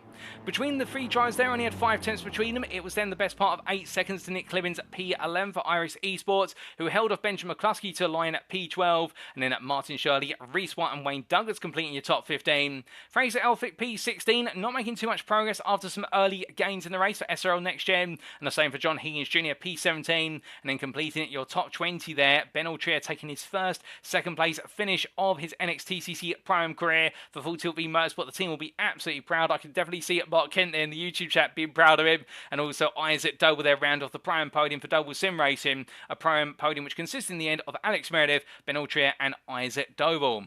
Duncan Moraes for Goldwing Motorsport, the South African driver, just missing out on the Prime podium, but still P20 overall and P4 in class. He'll be absolutely pleased with that. And then Paul Scott, P21 for NXTGEN with Sam Cases, completing the Prime top 5, head of Ian Manners, Sam Smith and Sam Van Alst. An absolutely dismal end to this first race of the day for Van Alst, but he's still got 2 more to go, and he'll look to bounce back. He'll talk to the team, he'll get the emotions out, and I'm sure he'll be back up to 100% before we know it. Rafael Zash, P25 there for Semper Racing, and another difficult race there for the Pro Drive in the 79, just ahead of Jay Clay, who fought back hard to P26, and then to round off the top 30, we did see James Masters go ahead of Adam McNally, with Luciano Vitford and Russell Fowler completing the top 30. George Watson, P31, ahead of Callum Jenkins, and the trio of what was the Aztec Racing drivers being completed by their Gabriel Yomas, P33, and Delmont, P34, after that late contact with Paul Zanatachi, and we can see Matthew Sheraton, P35 at Aztec Racing. Mark Sykes, Daniel Downing and Paul Zanatachi completing on to P38, and then it was to complete the top 40, Scott Malcolm and Michael Lease, with Michael Lease being your last lead lap finisher for JW Motorsport P40. 1 lap down, Matthew Addy, Luke Jones, Harley Bicknell and Ian Wild, and then we did have multiple laps down, Harry Gaylor, Jonathan Collins, and I do believe, ladies and gentlemen, that completes all of your 46 finishers, and well, the only one to be classified as a retiree will be Jonathan Collins, as he did not complete over half the race distance. But that concludes our first race of the day, and well, what a race it was here in the US state of Texas. We've still got plenty more to come, however, with race number 2 coming up in approximately 13 to 14 minutes time. But before we get to going away in order to get ready to go racing once again, there is just a big question of that reverse grid draw, and without further ado, it brings me great pleasure to bring that to you, ladies and gentlemen. For as we can see here, we do have the NXTGEN Racing Lottery Bowl, and And in this bowl are the numbers 6 through to 12. And very shortly, I'll be shuffling the balls and pulling one out. And that will be where our reverse grid is taken from. Well, here we go then, ladies and gentlemen. It is time for the reverse grid draw for race number 2. That's the shuffle complete. And now let's draw our number out of the bowl. And it's a top 10 reverse grid. As we can see, it is the number 10 precisely, and that means it will be William Guthrie who takes pole position for our reverse grid race number 2. Oh, goodness me, he's earned the right to be right up there, and can he bring home his first win of the season? We'll have to wait and see and find out shortly, ladies and gentlemen. But rather than step away right now and take a brief breather, we are going to return to the racing action with regards to all the battling we did see. And as we do so, we're going to take a look back at that race start. And as we can see here with regards to the race start, it was a brilliant race between all the drivers. But we look at Sam Van Olst here, who had what was a great start off the line, to be fair, as he made his way up towards turn number 1. And as we take a look back, particularly focusing here on his position of the car, inside this top 10, it was a relatively quiet battle into the opening corner, and Van Olst staying clear of the danger. And, well, meanwhile, further down the order, we have plenty of battling to talk about from the likes of what was, say, Matthew Addy, starting a lot further down the order of the grid. As he got underway here, you'll see that concertina effect between our drivers as they made their way up the hill towards turn number 1. With Addy getting one of the best starts there. In fact, further on down the order, and charging his way up the hill in towards turn number 1, making some ground, getting ahead John English Jr. But then with Adam Delmont breaking early, Addy having to fight his way through, but then losing all the progress he made as he came on through at turn at number 1 effectively, and then having to reset his progress to a degree as he battled up the inside here of what was, I do believe, Isaac Doble to try and make further places, and well, side by side they went into the S's, and in the end Isaac Doble winning that battle for the corner. But then later on in the race, we did have that major incident for Sam Van Olst, which we did see, and we also had the major incident for Zanatachi. And how exactly did that happen, I hear you ask? And this is a replay as to what happened to Paul Zanatachi on what was, in fact, that is right at the end of the race, ladies and gentlemen. We're not quite sure what's happened there, but this was well before the incident with Adam Delmont, and we will try and find out what exactly happened between the two of them. And, well, I think this may be the story of what happened. Indeed, it was going on through the S's, and Delmont coming in too quickly there to the rear of the Affinity car and making contact. So in the end, it does look as though it may have been an incident on Delmont, albeit the stewards will decide on that one. That's just what the camera angle suggests. And as we ride on board and look back here, I think everyone continuing together and Delmont just carrying a bit too much speed. And what a nasty shunt there between the drivers, no question about it, as the SRL NXTGEN driver really find himself in a bit of a difficult position as he tries to bring the car back together. We do take a look back to the race start for some of our other drivers, and in particular we are going to try and get a word with one or two of our drivers, and I think we're going to get a word with this man as he started from what was a bit further down the order, and Mark Sykes started all the way down in what was at the start of the race just outside the top 30. We're going to try and get a word with him and hear his impressions of how his opening race went. As we do try to get a brief word with Mark Sykes, ladies and gents, we're going to try and get a patch through to the man himself, and I think we might be able to, as we do now get a word with Mark. And hello to you, Mark. Have you got time for a quick word with regards to race number 1? I have, sir. Mark, it looked as though it was going to be a tough race, starting quite far back down the order. In fact, I believe finishing where you started at P36, but at the same time, seemed to enjoy quite a bit of battling out there. Yeah, it was good fun out there.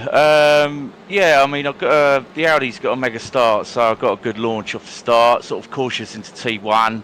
You know, you've got nearly 50 cars going into T1, so I was a bit cautious going into T1. But yeah, all in all, that race had some good battles, got caught up in a couple of incidents that I need to look at and maybe protest. But all in all, yeah, I had fun, even though I was, you know, 30 odd places down. It was good fun.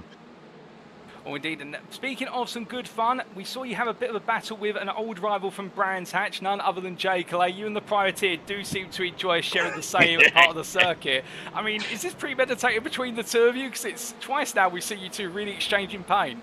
Yeah, he's definitely got the memo on that one. He's sort of turned out to be my sort of nemesis for this season. I've had past nemesis being people like Luke Jones. I think that was in season 3. can't remember who my nemesis was last season, but yeah, he's definitely turned into sort of my battle buddy, so as to speak. Well, you've got your battle buddy all lined up for today, it would seem, perhaps for the whole season. And now as we head into race number 2, what can we expect from yourself? Hopefully moving a bit further up the field, mate. I want to get, hopefully, into that reverse grid spot, but we will see how it goes.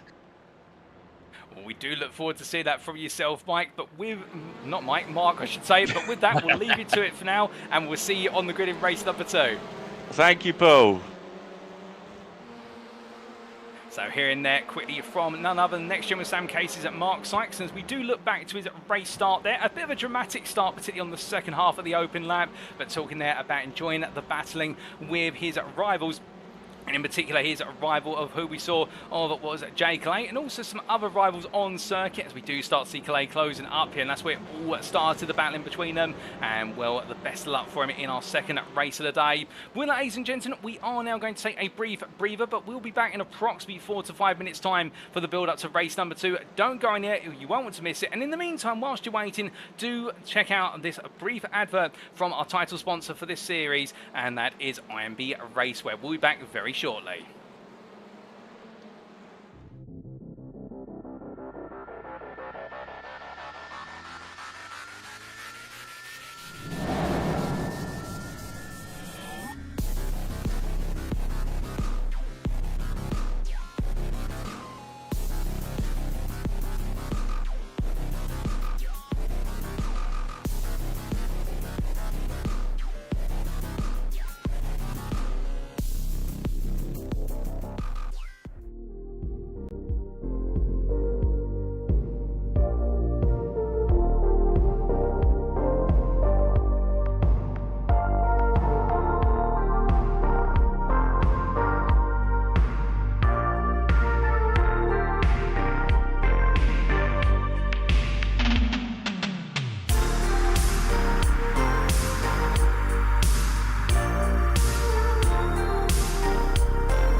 Alrighty, ladies and gentlemen, we are back once again for even more racing in the NXTCC Season 5, round number 2. And what our first race of the day was absolutely frantic, it must be said. But now, as we return for even more racing action, well, there's plenty to be enjoyed here in the US state of Texas. And we saw signs of that, no doubt about it, in our first race of the day. But as all our drivers now get themselves set for our second race of the day, we got to see battles aplenty up and down the field. We got to see a degree of drama. We also got to see some drivers really shine out there. But perhaps one driver right now who might be eager to shine a little bit more is Jaroslav Sabula, the Semper Racing driver, who definitely had a solid top 10 finish. And with it being a top 10 at reverse grid for our second race of the day, exactly a top 10 with what will be William Guthrie starting on pole, this could be a prime chance for many a driver who hasn't had a chance of securing an overall top 5, let alone an overall podium, to suddenly make that reality. But this man from Full Tilt Motorsport, as he parks up and makes his way back to the pit lane, I think he'll be very eager to try and make it on to that top step of the podium as he gets himself all set and ready to go. And well, as the car sits there currently all set and absolutely itching for the green flag, we also look to Michael Lees, who found himself having a difficult race, number 1 for JW Motorsport, and he'll be looking to try and right amends now as he's going to be starting a long way down the order. But you can imagine that's not going to dissuade him from trying to make as much progress as he can. And we've got only 1.5 minutes left on the clock here. JW Motorsport definitely enjoying mixed fortunes in race number 1. We did see quite a bit of battling between Iamaz and Reese Watt right to the bottom end of what was the chase of the top 10. And well, in the end, it was in the battle for P11 where all came to fruition right at the end with the contact between what was Manners and Verdolst, and then Reese Watt and Alan McCain coming together. Well, not Alan McCain, we should correct ourselves, it was Nick Clemens who had to come in together with what was Reese Watt, and Watt being led astray into the rear of his teammate, and it was a domino effect, and one that the stewards might have their hands cut out for with regards to needing to have a look at that one after the race today. But as we can see, that Adam McNally in the YouTube chat made his debut in the first race of the day, saying that was interesting. And hopefully for Mr. McNally, it's going to be an even more interesting race the second time on around. And also for Jay Calls, they're saying car buffered all out, ready for race number 2. And that's great to hear, Jay. And well, definitely enjoying some great fighting and bouncing back after a difficult start. But right now, one man will be looking to try and carry on from where he left off in terms of brilliant starts. It's none other than RD Simsport's Alex Meredith, the 44 driver, absolutely primed and ready to go. And well, can he make it 2 wins out of 2? Given the fact he finished inside the top 10, he'll be starting closest to the front. Indeed, he'll be starting on what will be the front 2 rows of the grid, and therefore he'll be looking to try and bring home at least another class win, but perhaps an overall top 5 as well before going into that final race of the day. Can he do it, however? We're going to see it very shortly, ladies and gentlemen, as the clock ticks down. And in 5, 4, 3, 2, 1, it is time for the checker flag of this practice session. And you know what that means? It's time for us to make our way to the grid for race number 2.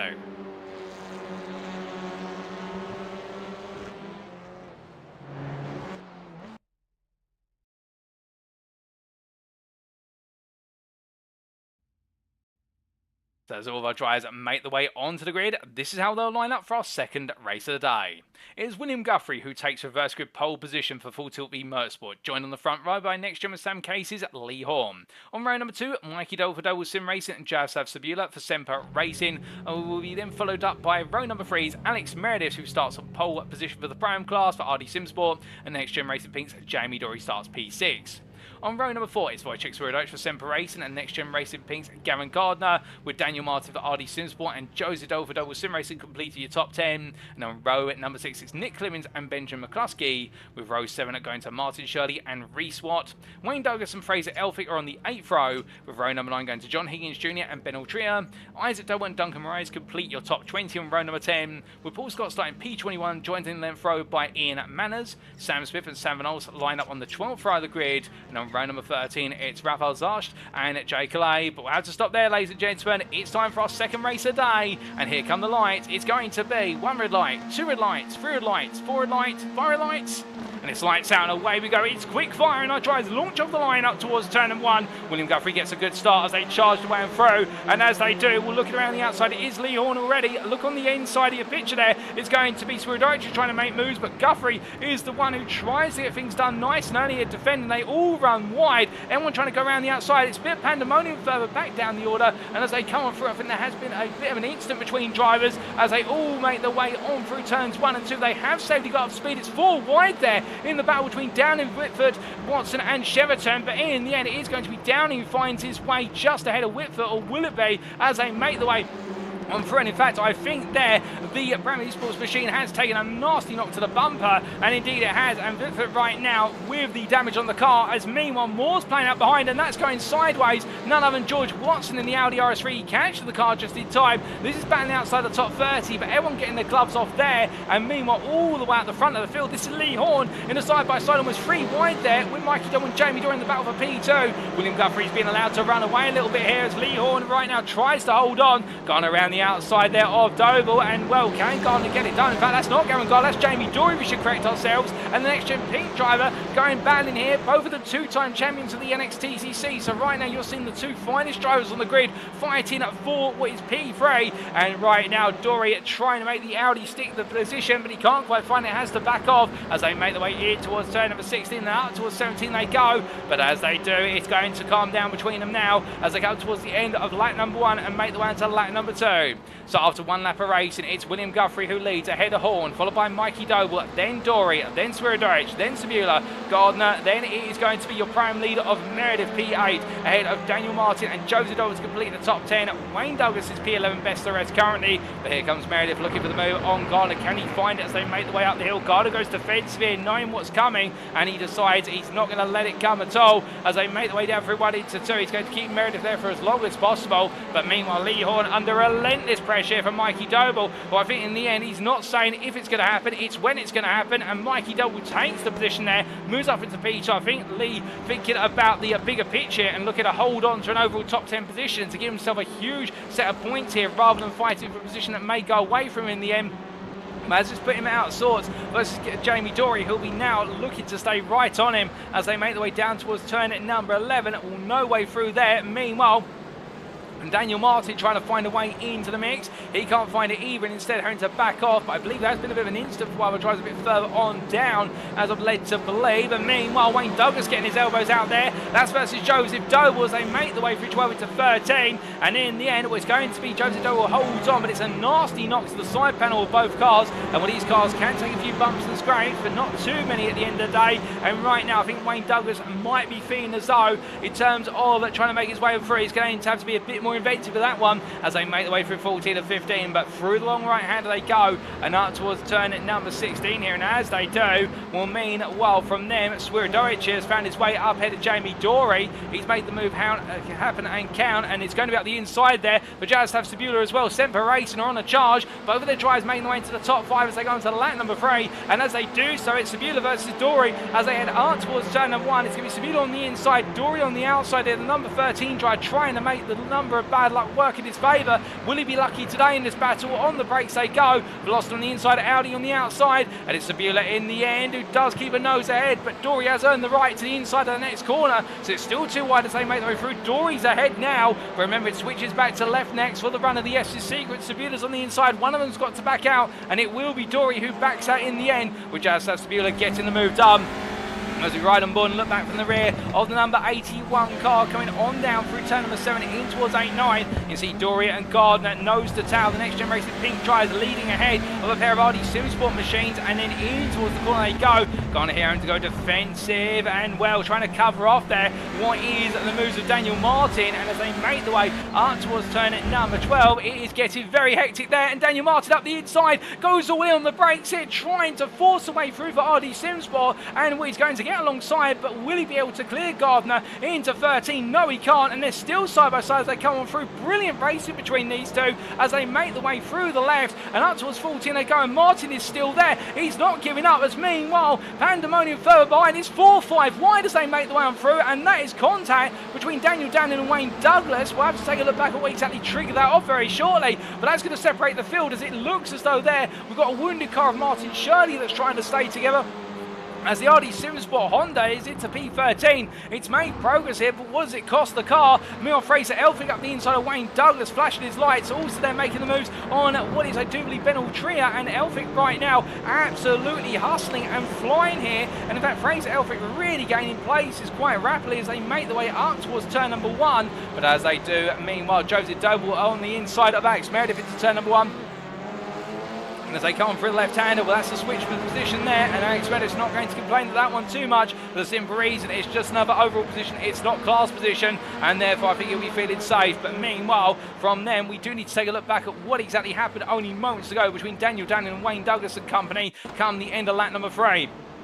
Well, it was Daniel Downing here as a bit of a slow run off at turn number 11, battling there, I believe, with what was the number 390 car of Matthew Cheverton, and Downing went on a round, so that starts to explain what happened. And then only moments later, a bit of a coming together for Wayne Douglas and company. So it was 2 separate incidents, in fact, and this is the instant we're more interested in at this point in time, what we started to see earlier on. And as they made the way in towards turn 13, Douglas there tried to shut the door on Martin Shirley, couldn't make it happen, and then Ben Altrier comes into the scene of incident, manages to avoid the 2 cars just about, but that explains how Martin Shirley was wounded in position in P13 as he made his way on around. Then Fraser Elford trying to get the move done around the outside, and in fact, as we ride on board here, I think the SL NXTGEN drive is going to have a bit of an argy-bargy or elbows out versus Douglas into turn 16, and you see, well, it was in the end, that was not with Wayne Douglas, that was with Ben Altrier, and Elphick flashed his lights there as if to say, look, I'm coming through, as they continue to make contact, but then Fraser Elphick getting the job done. As we return to your live pictures, ladies and gentlemen, it looks though for some reason our camera's picking up the scenic view there. We finally do get back to the racing, and as we do, well, right now all the drivers still pushing on hard and fast here. We're not quite at the halfway point in the second race of the day, but what we can tell you is that with all the racing that's going on and still to play out, this second race definitely up in the ante and the intensity from our first race. And well, we wondered if that was possible, and it definitely is, as meanwhile one driver's definitely had a difficult start to this race. Jay Calais fallen a long way down the order, and right now he's trying to find a bit more progress up through the field, and we have had a couple of major incidents on the road, it must be said, from earlier on past this race. And in terms of those, we are going to try and see if we can get some more of those on replay shortly. But Clay here trying to find his way past Ian Wild in the battle for P13 in the Prime class. A couple of points to be picked up here, and Wild not able to defend the inside of turn number 2 as the Mally Motors Bulldog makes its way on through 2 into 3. Lovely livery on the car, and he drops down to P14 in the Prime class, with now Rafael Zarge trying to chase after him for P38 overall. But meanwhile, looking from them to a little bit further up the order, we do look up to Harley Bicknell as the JW Motorsport driver chases after George Watson for the top 10 of the Prime class. P34 overall is their battle, and as they come down towards the braking zone here, it's a very late dive of the brakes. Oh goodness me, and it's all gone wrong. I think that was a missed braking point for Paul Scott, which led to contact with what was there, I believe, unless I'm very much mistaken, George Watson, and well, it all erupted at Harley Bicknell in contact as well, but Paul Scott not in a happy place as well, and George Watson right now be absolutely fuming with that. You can understand why, as he tries to bring the Aztec racing car back together. Meanwhile, it's also kicking off in the battle for what is P7 in the Prime class, or P28. This is Mark Sykes fending off what is Russell Fowler as they come on through the left-hander turn 16. But meanwhile, Daniel Downing sees an opportunity here, and he doesn't need to ask twice as he makes his way on the brakes in towards turn number 17. On the inside he goes, and as he comes up through the left-hander, upwards towards turn number 1, they go side by side, they continue their way up towards the next braking zone, and Downing tucks in behind here. But meanwhile, you can see Collins is now going to be looking for, John Higgins Jr. I should say, is going to be looking for the move up the inside as they head up the hill. It's going to be 1, it's going to be 2, and I think Higgins Jr. here is going to get a 2-for-1 special under braking into turn 1. That gains him 2 more overall places. He'll want to make a few more. All this race is done to be inside that top 23 and the potential of that reverse grid position, but can he get it done? That will be the challenge that confronts him. But as they make the way on through what is turn number 3-4, meanwhile we look back inside your top 10, and here is the battle for P3. This is Lee Horn versus Wojciech Swierdowicz, and right now the battle for the final spot of the overall podium could not be closer as they head in towards the braking zone for turn number 13. We ride aboard and look back for the rear of the 36 Honda, and right now you can see it is full glory. The Semper Race and Elantra all on the back and putting pressure on here, but Lee Horn doing well to keep himself in a firm position as they make their way through the double right down to left of turn number 16, coming towards the end of the halfway point of this race, and into the second half they go. And as they come through the left-hander and up towards turn number 17, you can see the difference in the body language of the cars, with Horn not carrying as much speed through 16. He's not quite able to take as tight an apex line, and meanwhile Swierdowicz really confident, and that's going to give Swierdowicz the run he needs here as they drag race their way up towards turn number 1. On the charge they go, and well, Horn's got the outside, but the problem is he's being relegated more and more to a wide line. That's going to give Swierdowicz all the room, but the thing Horn does have to his advantage is the ability to brake later, and you can see that here as Horn tries to out-brake the Elantra of Swierdorich, but Swierdorich there gets the run, but now he's going to be on the outside of turn 2. He's going to turn for a wider circumference. Horn will come back here with a shorter run, but Swierdorich on the inside into turn number 3, and will we see Horn back out here? I think we will. He does tuck it by a bit of rear contact on the bumper of Swierdorich, but in the end the place does go the way of the Semper Racing drive. It's a lovely battle between them. And Swierdorich finds the place in the end for P3 as they make the way on through the west chicane. But meanwhile, further behind, Joseph Doble right now, P9, trying to make some more progress inside this top 10.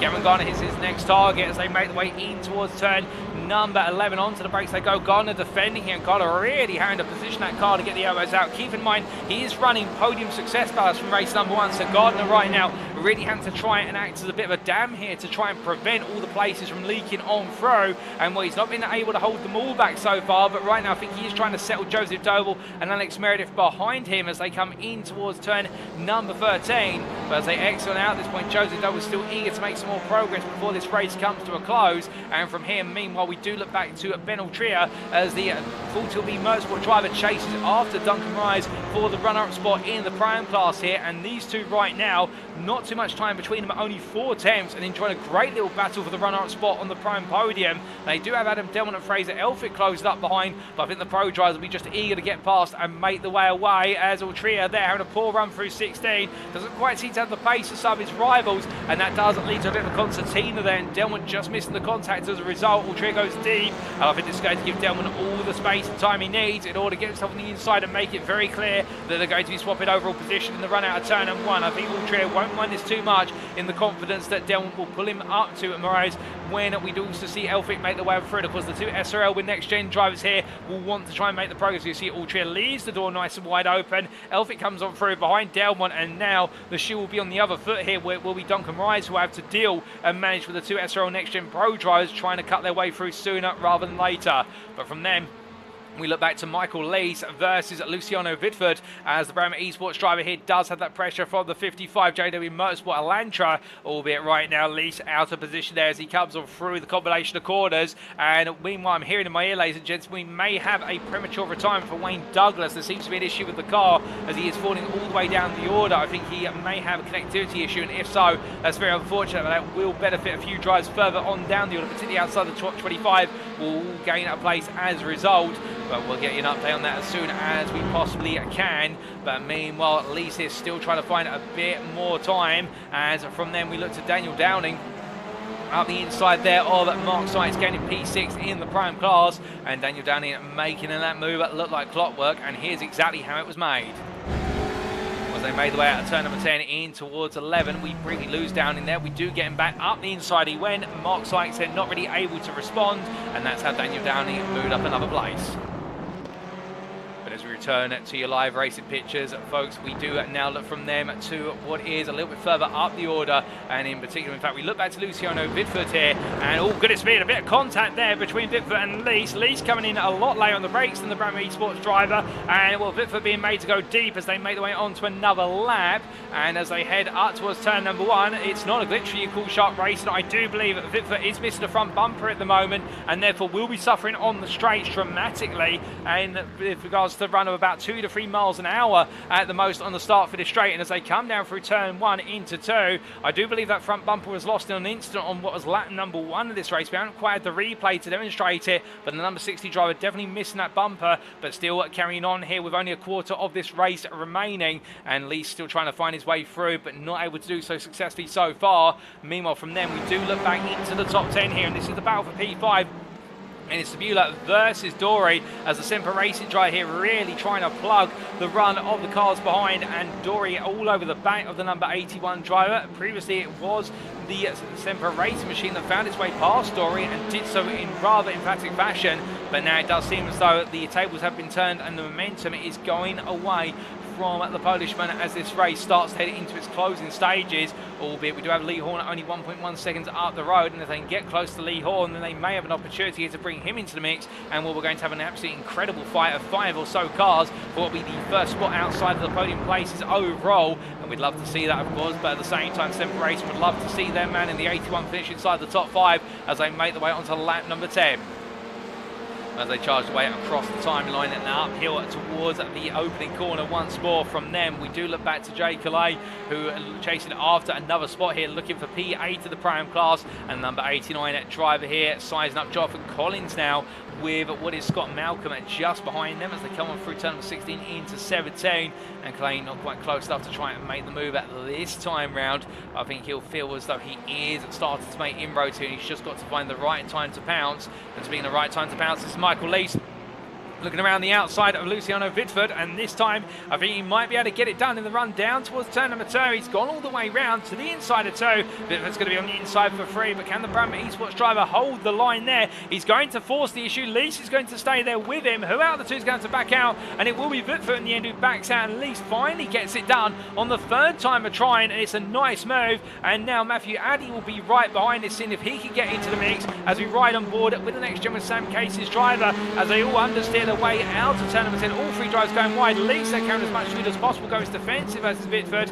Meanwhile, Matthew Addy here just staying right behind. Lees goes deep. Vitford now going to the outside of turn number 12. Addy thinking about the cutback here, as you're going to see them all now start to go deep, and Addy trying to find the cutback, but Lees is there, and as they exit out the corner, it's now Vitford who holds the inside into 13. Side by side they go. Addy on the inside, contacts, they make the way, and Addy absolutely forcing the issue, and as they all come through, well, I think that was elbows out and plenty more there, but as they make the way through, this brings John Higgins Jr. into the mix as they make the way through the double right at turns 14 and 15. Well, they keep it as clean as they possibly can. Higgins Jr. is backed out here. I think he recognises that something's about to blow, and as they make the way towards turn number 16, Addy looking around the outside, he can't quite find it, but they're absolutely strapping the time out of one another right now as they make the way in towards turn 17. Lees on the inside here, Vitford on the outside, goes to the cover, Addy comes on through, it's going to be 3 wide, could it be 4 wide as they make the way towards turn number 1. Everyone right now is absolutely charging for the space on the inside. It's a drag race of Addy versus Lees. Addy's got his nose out on the inside, Vitford builds out to the outside, it's 4 wide as they head up towards the break-ins over turn number 1. Higgins Jr. backs out again, Lees going around the outside, Addy holds the inside, Lees goes very deep, and that's going to cost him dear as they make their way through in the rear of the picture.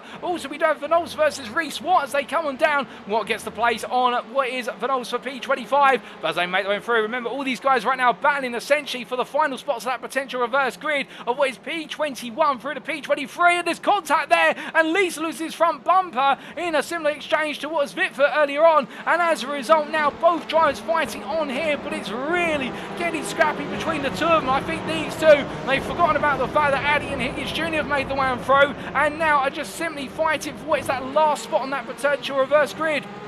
As they come on through here, who else will be able to get involved in the closing stages? That's the question with Reese Watt now looking up the inside. I think Vitford backing out of it for the moment as they make the way through 12 into 13, and Reese Watt comes on through, brazen as you'd like, as they make the way in towards turn 13. And I think the Brabham Esports Veloster at this point may have just had all the wind knocked out of its sails. But meanwhile, as the battling between these guys calms down for a brief moment, meanwhile we look to your leader of Mikey Doble, who in a very quiet race right now leads as he makes his way up the hill in towards turn number 1, and it is William Guthrie 4.5 seconds back, currently P2 for Full Tilt B Motorsport, with Wojciech Spiridowicz P3 just behind him by what is 2 seconds there. That's your top 3 with Daniel Martin, Jaroslav Sabula battling for P4, and Jamie Dory still in the hunt for what is that top 5 finish for Next Gen Pink. But as they come on through, the right-hander at turn number 2 in towards 3 right now, these guys are absolutely fighting hard, and we have heard that Vitford's car has been called into the pits due to the damage it's picked up, ladies and gentlemen, so the Brabham Esports driver will not be coming back into that fight for the top 23 in the final lap of this race. Very unfortunate,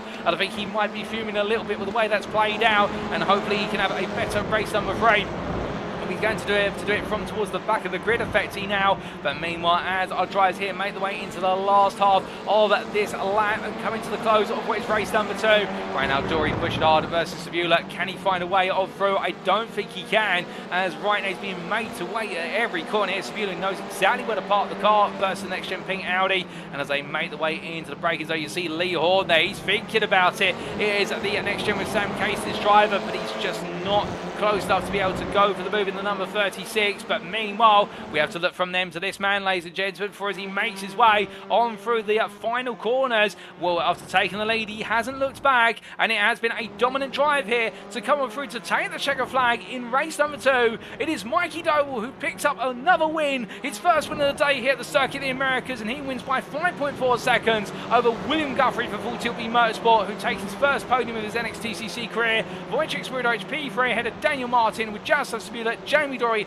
Lee Horn and Gavin Goller completing your top 8. Joseph Dole P9 and Alex Meredith makes it back-to-back prime wins, P10 overall for RD Sim Sport and another top 10 overall. A great drive there for the 44 driver ahead of Benjamin McCluskey, and then Duncan Rise will come through to take second place in the prime class there for Goldwing Motorsport ahead of Ben Altrier. Another podium finish in the prime class, P3 in the class, P17 overall for Full Tilt B Motorsport. And well, we've still got more drives to come through, ladies and gentlemen, including Scott Malcolm, who makes his way to the line. He's got a slow down, however, he's 7 at the line, so therefore that will cause him to lose out and finish P31 behind Jonathan Collins and Jay Calais.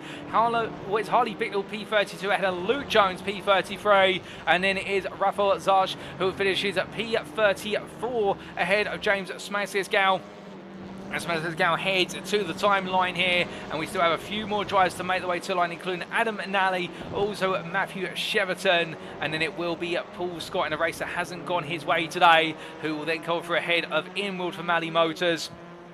And then to complete your top 40, it will be Ian Manners very shortly, who makes his way on through for JW Motorsport here. He'll be one of the last finishers of this race on the lead lap as he comes at 2-time there, P40, head of George Watson. And give them all a round of applause, ladies and gentlemen, whether they're winners or finishing towards the back of the field. Great to see them all making their way to the checkered flag, as the Aztec Racing driver Watson definitely got knocked about in the opening couple of laps of this race. And well, with that, I do believe we now have all of our race finishers accounted for, ladies and gentlemen. But goodness me, what a race. And well, for Mikey Doble, a great drive from the double sim racing driver to make it another win. Indeed, always wanting to pick up at least one win in a given round, and the double sim racing driver doing exactly that here in the number 88 ahead of William Guthrie, who didn't quite have enough to hold on to the win, but the Full Tilt Motorsport driver will still be pleased with that second place, and a great result and a great injection in the proverbial arm for what is his championship aspirations early on. And Alex Meredith making it 2 wins out of 2 here so far today,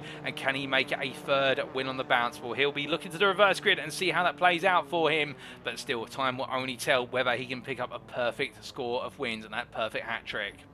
But as all of our drivers make their way into the pit lane, still some more to come, and including James Smasisgal for Aztec Racing, the 660 driver here, coming on through, P12 finisher in the prime class, and definitely has not been an idle day thus far, but still plenty of racing to go in race number 3, and he'll be hoping for a little bit more fortune, but still picking up some points at the bottom end of the prime top 15, and that's always a good sign. If you can get some points on the board from race and points absolutely in short supply, then it's always a great achievement. But ladies and gentlemen, as our drivers all cool down, let's take you through those race results subject to any stewards inquiries. And here they are for race number 2 of round 2 of the NXTCC Season 5, powered by IMB Racewear. And as we can see, Mikey Doble for Doble Sim Racing taking the win in the end by 5.4 seconds over William Guthrie, with the Full Tilt Motorsport driver finishing runner-up there and taking his best performance of his NXTCC career, head of Wojciech Swierdowicz. The Semper Racing driver once again on the podium. He's making a habit of it in the number 80, and we love to see it. That's your podium of Mikey Doble, Guthrie and Swierdowicz, and then Daniel Martin at P4 for RD Sim Sport ahead of Jaroslav Sabila for Semper Racing, who did very well to hold off Jamie Dory to line by only 600ths if that, and then Lee Hornet just behind for NextGen with Sam Cases, and it was Gavin Garner for NextGen Ping, Joseph Doble for Doble Sim Racing, and Alex Meredith for RD Sim Sport completed your top 10 overall.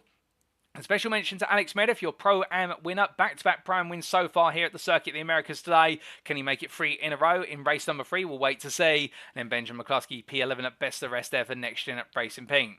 Top 15 being completed by Nick Clemens, Martin Shirley, Adam Delmont and Duncan Morais, with the South African Goldwing Motorsport making it another podium and a 2nd place of that in the prime class there. And then between him and Ben Altrier, the 3rd place finisher in the prime class of Full Tilt Motorsport, P17 overall, it was Fraser Elphick for SRL Next Gen.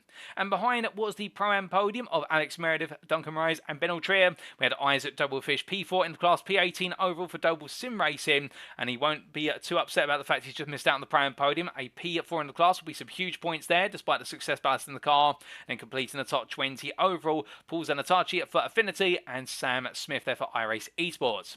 Matthew Addy P21 for Next Gen with Sam Case ahead of John Higgins Jr. with Reese Watt, Michael Leese and Russell Fowler completing your top 25. And then Daniel Danning P26 for Goldwing Motorsport ahead of Sam Van Olst with Mark Sykes for Next Gen with Sam Case is once again battling hard and in the end bringing on home what was a P7 in the Pro class behind the Goldwing Motorsport pair and a good turnaround considering his race at number 1.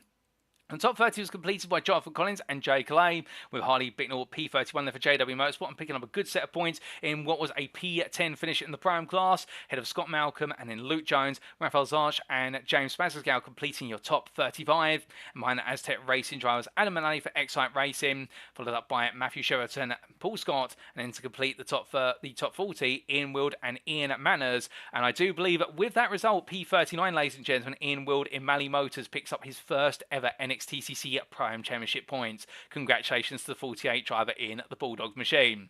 George Watson at P41 in a race that wasn't to be his today, but he managed to finish on the lead lap. And then Luciano Vitford with that late call into the pits after damage picked up in his battle with Michael Leese. The Bradman Esports driver finishing a lap down, but ahead of Callum Jenkins, who finished 3 laps down, Wayne Douglas, who finished 5 laps down, and well, 44 starters, and all of our drivers will be classified as finishers. That's what we like to see, all of them completing over half the race distance.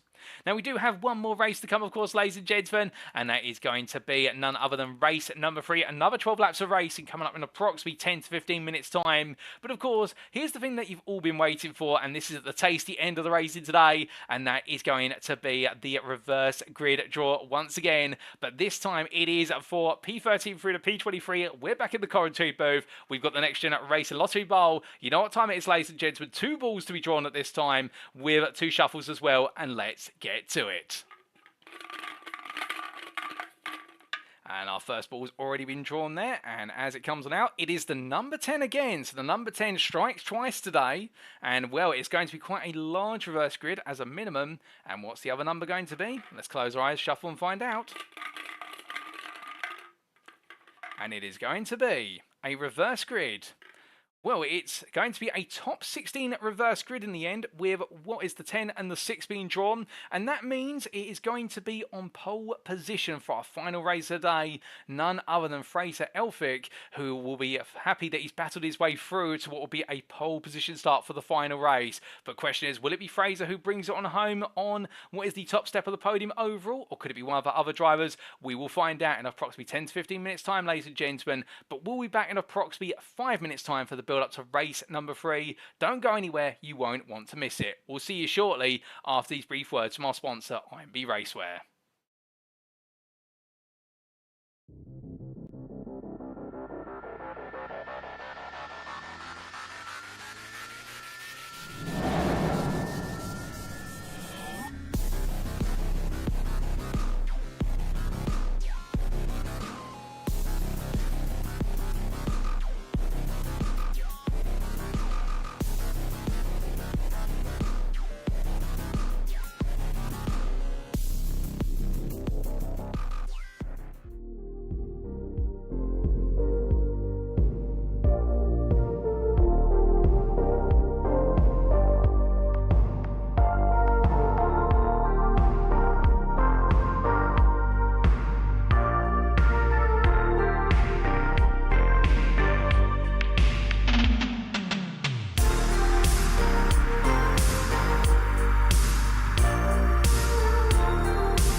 Alrighty, ladies and gentlemen, we are back then for our final race of the day. Race 3 of 3 here at the Circuit of the Americas. Evening is coming in the US state of Texas, but I can tell you one thing that's not stopping at any point, and that is the fast and furious racing. And goodness me, did we see plenty of battling in what was our second race of the day. Some of it perhaps pushing beyond the margins of what's to be expected in the NXTCC, but to be fair, it wouldn't be touring car without a few bumpers coming off the cars and wind mirrors also missing come the end of the racing. And now as we get set one more time today, the question is who is going to come out on top and take that final win. In the overall class, could we see Mikey Doble make it another win given the fact he picked up the last win, or could we see potentially a new name up there given the fact we have seen some different winners today, including none other than what are some of his rivals earlier on in the season? Or will we see a repeat? Or in the prime class, meanwhile, could we see one man make it 3 out of 3? And that is none other than Alex Meredith in the number 44. All that and more we'll have to wait and see. But meanwhile, ladies and gentlemen, what we are going to try and do whilst we are waiting to go racing is we're going to try and get a quick word from one of our drivers, and that's from a man who's definitely having a good day here today so far. And we're going to be getting a word from our prime driver of Ben Altria very shortly. We'll try and catch up with him with regards to how things are going and what's more in store, as he's currently down in the pit lane, and we're going to try and get a word from him now. And give us a brief moment, ladies and gentlemen, as we just try to get what is a patch through to Ben. And as I do believe we get a patch through to him now. Ben, are you there? Have you got time for a quick word? Oh, you just caught me as I got back. I do have time for a quick word. Oh, that's fantastic. We just wanted to catch up with yourself and ask how you're feeling given the fact you've had back-to-back podiums so far today at the Circuit of the Americas and really enjoying one of your finest performances in your NXTCC career. Yeah, I'm really pleased with how I've done. It's been a while coming, I suppose. I came into the league start of last season, and I was nowhere near the pace of the guys towards the front, and it's a nice improvement to see myself up at the front with some of the guys, like Isaac Doble, for example. He's mega quick in the pro-ams, and I'm keeping up with him no problem at the moment, so I'm pretty happy with that. Well, that's absolutely fantastic to hear, and it sounds as though all the hard work's paying off. And coming to our final race of the day, only a top 16 at reverse grid, but it does mean there's going to be quite a few pros shuffled in with yourself and your peers in the Pro-Am class. Have you got any goals in mind for this final race? Well, it's racing at the end of the day. I'm always looking to go forwards, but with the reverse grid, it's put me on a bit of a back foot. But I'll give it my best, see where I end up. Well, Ben, with that, we'll leave you to it for now, but best luck in the final race of the day, and we'll see you at the checker flag. Thank you. So hearing there from Ben Altria himself, albeit currently down in the pit lane, as he mentioned, he only just got back to the pit lane, so we called him at the perfect time. And how about that, ladies and gentlemen? And hearing his perspective, well, it's definitely proven to be a successful day of racing, and him remarking there in the fact that he's pleased that it's all gradually paying off and it's all coming to fruition now. And well, he deserves it, and indeed the Full Tilt B Motorsport team will be absolutely proud of him and his performances. We've heard a word from him. I think he's the only driver we're going to be able to get a chance to have a chat to between now and when all the racing gets underway. We're going to try and do our best to make sure we keep bringing you those pre-race or between race interviews just as much as our post-round interviews of our drivers, for the simple reason we like to get our thoughts from them there, and at the end of the day we get to hear along the way on their journey of a given race day. And well, we always want to try and get a word with every driver up and down the grid. In fact, we were trying to grab a word with none other than Ian Will to talk to him about his first ever top 15 Pro-Am finish of his NXTCC career, but unfortunately we couldn't quite get a patch through to his car. I believe he was away from the garage at the time, but we are going to try and catch up with the Mally Motors driver later on this season, because I think it's only right that you get to hear the perspective of every driver on the grid where possible, whether they're a race winner all the way down to the drivers who are battling for the points at the back of the field, because everybody deserves their 15 seconds of fortune and fame. But right now, as Luke Jones here just follows on through the Audi RS3 and Goldwing Motorsports there and follows it on through, and that is in the form of none other than, I do believe, Duncan Moraes. Well, in fact, that's not Duncan Moraes, because it's not quite the number 93 car that he drives, but they make the way on through there. In fact, it is one of the other drivers of Goldwing Motorsports, but Luke Jones right now using it as an opportunity to practice negotiating another car through turns 12 and 13. Well, with that negotiation complete, ladies and gentlemen, there's one thing that's unnegotiable. It's time for race number 3. 12 more laps. Who's going to be the winner to wrap up today? Let's find out.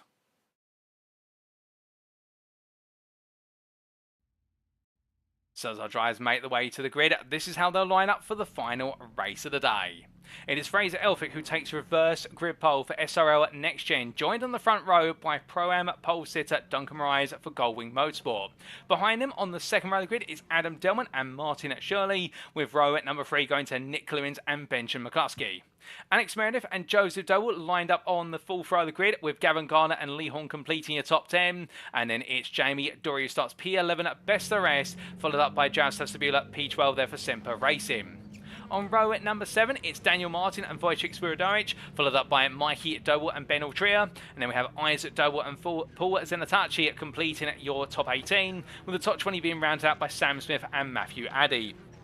John Higgins Jr. P21 ahead of Reese Watt, with Michael Leeson Russell Fowler on a row at number 12. And then behind them on row number 13, it's Daniel Downing and Sam Van Olst, with Mark Sykes and Jonathan Collins together next. But with that, ladies and gentlemen, we need to stop there. It's time for lights, and for the last time today, it's 1 red light, 2 red lights, 3 red lights, 4 red lights, 5 red lights.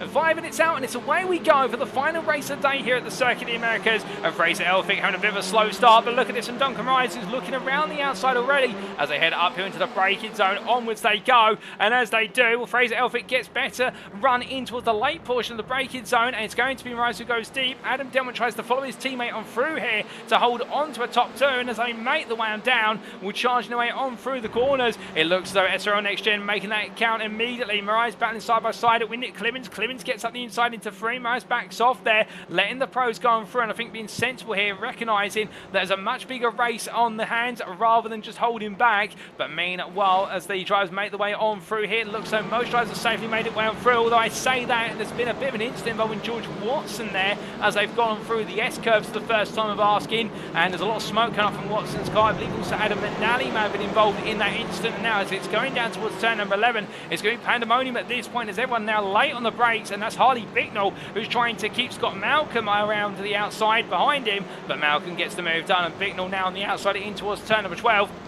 And I think everybody finding the way on past number 99 here as Bicknell out of position, also letting Luke Jones on through, his Pro-Am teammate, as they make the way in towards turn number 13. On to left they go, and as they do, Luciano Vitford, meanwhile, battling side by side here. Remember, he's got to come all the way from the back of the field after that late run to the pit in race number 2 due to damage picked up. And the Brabham Esports driver already gaining 3 places at the start, but still needing to make a lot more progress here if he wants to get some points in the overall championship before the checkered flag waves. But as they make the way down through turn 14 and 15 and in towards 16. Here he comes onto the brakes versus what will be Alan McCain. He's going to try and make another move count nice and early here, and as he does so, that'll be 1 more gained, or will it, as McCain holds the outside. Paul Scott goes in very hot under braking, goes for a 2 for 1 there, and Paul Scott back gives Collins and Manners, with Collins and Manners I think locked into their own little battle, and it will be Paul Scott who now drag races his way in the battle for what is P12 in the Brown class versus Collins, but they're going to be side by side in the run up the hill. Collins has got the better run out the final corner, and Collins flashed his lights there to distract Mark Sykes, and Scott meanwhile on the inside, and right now it's proven to be the bigger distraction of the 2 of them as they make the way down through 1 into 2. Still side by side they go, car running slowly there, that's James Smassersgal, but I think it's picked up a track limit infringement, and therefore it's taken a slow down in response. One of the automated ones, not one of the ones awarded by stewards, and as they come on through the corners. Meanwhile, we look back up here to Alex Meredith and Duncan Rise, and we have had a change of prime leader here, and it does look as though right now it is going to be Jamie Dory. And with that, it's Gavin Garner just there, who's got Benjamin McCluskey, Lee Horn and company all tucked in behind. So we've been focusing a bit further down the order, and Duncan Reyes has been sent a long way down the field. I believe it's gone very, very wrong for the Goldwing Motorsports driver. In fact, we are just trying to get the camera on him, and there he is. He's bringing himself back together, but the Goldwing Motorsport driver has had a huge fall from grace at the start of this race. And what exactly has happened, I hear you ask? Where's a replay to explain? Making its way on through what was at the time turn number 10 in towards 11, and battling side by side there with Jamie Dory. Well, in fact, that was Gavin Garner, we should say, and under braking, and it was the number 70 RD Sim Sport car that was on his inside, and that car being was the machine of Daniel Martin, and it's all gone wrong for what was at Duncan Reyes. And before that, there was the move by Alex Meredith, and this was coming on through what was turn number 7, and then Reyes just taking a bit too much with the car, oversteering through the corner, and Meredith not pulling any punches and just getting the job done.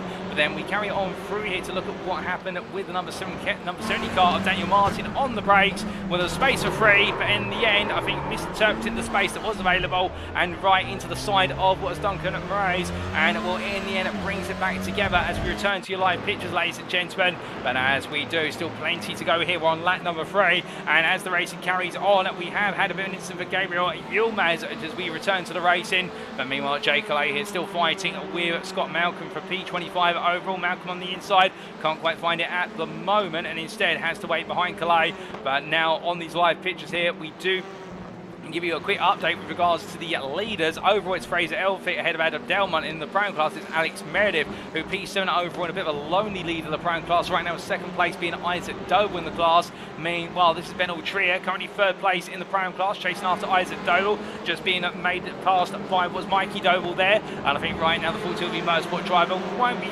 too upset about that. He'll be hoping that Mikey Doble does move onwards rather than sit back there and sort of defend his brother, if you will. But I think Mikey Doble right now has got his target and his sights set much higher up the order rather than aim to issue P17, and therefore I think the two Prime drivers will come back to battling very shortly. It's only going to be a matter of time as they make their way through the double right of 14-15 as they charge their way up through. Meanwhile, Jaroslav Sabula under a bit of pressure from John Higgins Jr. And Higgins Jr. really has been a revelation over the course of the racing today, having qualified well out of position when races 1 and 2 has made place, and making another here as he looks up the inside, and that is for P14, and Higgins Jr. making another place firmly inside the overall championship points positions now as they make their way onwards towards turn at number 1. But Sabula's going to try and come back here as we ride on board in the battle between the Semper Racing and Sam Case for Next Gen Machine. On the brakes they go uphill. And as they do, well, it is going to be Sabula who tries to look around the outside and cut back. Higgins Jr. says, no, you don't. I can see that coming from a mile away, and just parks it on the apex and defends it firmly. But as they make the way on down at Daniel Martin, meanwhile trying to find his way past Sam Van Olst. And Van Olst currently P4 in the Prime class, chasing after Ben Altria, 7/10 between the two of them. So you can imagine that right now for Van Olst, he'll just want the RD Sim Sport machine past him so that way he can focus on his target, which is to be on that Prime podium that continues to elude him and escape him every time he gets within arm's reach of it. But as they come on through, meanwhile we do say hello there to Hayden Horn in the Facebook chat, who says Lee Horn, and we can oblige by showing you Lee Horn. And right now the NXTGEN with Sam Case's driver currently P12, and we're fighting for a top 10 finish here, albeit recently being passed by Wojciech Swierdowicz and also Paul Zanatachi. And this is how the move was made by the two drivers. In fact, we have a replay of Adam McNally here going up the hill, making a move on Russell Fowler, who left the pit lane. And in fact, we now do get the correct replay footage. And here it is, and Lee Horn coming on through turn number 10. And we're picking up an automated slowdown penalty there, and Lee Horn having to yield at the time. And with it 2 places to Swierdowicz and also Zanatachi. So not the way he wanted it to go whatsoever, as we do return it to your live racing pictures now, ladies and gentlemen. But still, Horn's got some time to play with, but he also does have teammate Matthew Addy right behind him, putting some pressure on, and I think trying to give him the hurry up. As they come out of turn at number 17, onwards towards turn 1, they charge once again. Well, right now the top weight is 15 separated by only 10 seconds. Very close between them all out there, and then the battling's still playing out in full force. As meanwhile, a little bit further behind, that's Ian Manners up the inside of Scott Malcolm to try and take P28, and Malcolm out of position. That's going to be P29 going to Jonathan Collins, and now here comes Paul Scott as well. The dominoes do fall, and as they make the way up the hill, it is going to be Malcolm and loses 3 places at the price of 1 dive into a corner, as made, it would seem, by none other than Manners. But as they make their way into the braking zone, Scott looks up the inside versus Collins. It's side by side on exit. Paul Scott getting another place, or Willie, as they come on down. Meanwhile, just behind, we do have Sykes battling here with Alan McCain and Matthew Cheverton, and they're all fighting for its P11 of the Prime class as they come nose to tail through turns 3, 4 and 5. We can tell you that Paul Scott has been able, oh goodness me, and that's gone very, very wrong for both Scott Malcolm and also, what is there, James Smadscale? The two drivers have come together, and how on earth has that happened? They're both out of the race, surely. And well, we take a look back. And, well, it was contactless. Scott Malcolm on the rear of Smadscale's car, and I think unsettled both to the curb at turn number 4, and in the end, well, that contact sending them both to the wall, and Smadscale just a passenger in his car, it would seem, from the camera angle available to us. But as we return to your live pictures, they've both been towed to the pits with the damage they picked up, and we'll return to your live pictures and your race leader, Fraser Elphick here, who continues to try and charge away for SRO in Next Gen as he makes his way up towards turn number 1, and as he does so, looking on further back. Cameron Garner for NXTGEN Pink, tucked in behind Martin Shirley. And, well, right now, these two still trying to chase down Jamie Dory for a P5 finish. But I think also a little bit of battle started to build between the two of them as they make the way up the rise in towards turn number 1. And Gardner close. Can he think about it on the run out of 1 in towards 2? No, he can't, unfortunately, given the fact that he did hit the sausage curve. That's going to cost him a little bit of momentum coming down to 2. And Martin Shirley in the end will feel safer as they make the way into the sweeping S's for the 6th time of asking. But the gap so close right now as we ride on board with the Audi Sport Custom Racing NXTGEN Pink Machine, the number 11. Definitely looking menacing and threatening here versus Martin Shirley, but it's one thing to catch, it's another thing to overtake, as the late great Murray Walker once said. And as they come out of turn number 10 up towards 11, you can see that the Honda having the better traction off the corners here, and therefore just able to carry the speed in towards the turn 11 hairpin. And now up towards 12, another hairpin. Gardner's close. He could think about going for the dive, but he hasn't got the brakes versus the Honda, so therefore he'd essentially have to miss his braking zone by the best part of about 30 metres to get alongside versus the Honda, and that's something you don't want to do as they come in towards turn number 13. And Gardner's going to have to do this the hard way, which is going to have to craft it through simply being ever-present, trying to goad Shirley into a mistake, and if not, getting alongside on one of these straights where the Audi has got the speed advantage. But as they come on through the double right at 14-15, no change at the moment as the sun gradually sets in the distance, and in towards turn 16 they come. But as they do, meanwhile, we look back to Mikey Doble here, still trying to make a bit more progress in the pursuit of Jaroslav Sabula, albeit it does look as though these two fighting half the position as they come through turn number 16 in towards 17, and Doble there with a slowdown for cutting the apex at turn 16. We did see him take a lot of the apex curve, and that's been awarded from the iRacing automated stewarding system, not by race director necessarily. And meanwhile, Benel Trent Sanford knows to tail behind, with these two fighting for the final spot of the prime podium here. And will the full tilt Motorsport driver want to make it 3 podiums out of 3 today, but Van Olst would love to have an opportunity to finish on the prime podium himself. James Mansell comes out the pits and tucks in between the two of them, a lap down, and well, in the end, Van Olst will come on through and be able to carry on that pursuit, but the gap between himself and Altria now 1 second here, and he does seem to be losing a bit of time to his rival, just the Goldwing Motorsport driver. As they cover through the S's. Meanwhile, we look a bit further back to Callum Jenkins, who finds himself in a battle for P12 in the prime class ahead of Mark Sykes, with Rafael Sarge just behind, and then we do have Daniel Downing. So these guys all scrapping for position here. It may not be for huge points, but still it's worthy points for the prime drivers. They'll take every point they can, as it's a long championship campaign ahead of them, going on through turn number 7. And as they do, with Sykes right there, but he can't find his way past the Aztec Racing driver in the number 19 Honda, albeit you see Sykes getting a much better run out of the corner. I think this is going to be a potential move for Sykes. He thinks about it, but he can't find it, and has to wait. And with that, Daniel Downing now started to get a bit close as the Goldwing Motorsport driver gets the better run out of 11 in towards 12, but too close for comfort there, and has to back off as they come through 12 into 13. We're running through right into left.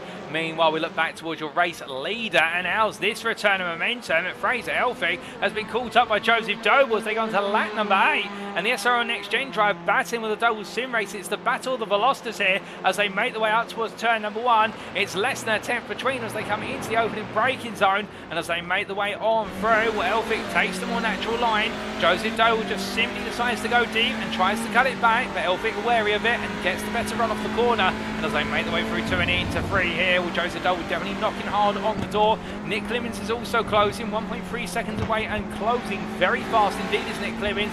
So we could have a three-way fight for the win on our hands here as they come on throughways turn number 6. Through the chicane, the west chicane turns 8 and 9, and out towards 11 they go. You can see there Clemens inching close with the corners. Joseph Doble looking on the outside, getting Elphick to go defensive here, but the SRO NXTGEN driver can make the car wide, and with that he can take all the time out of this race. Keep in mind we are in the stadium section now, but as they make the way on through, it's going to be Joseph Doble looking around the outside, but again, to go all the way around the outside at turn number 12, it requires your rival to really back off on that inside line, and Elphick's not going to back off here, knowing it could be his first win of his NXTCC career on the cards in this final race today at COTA, as they make the way through turns 14 and 15 and charging away for the double right.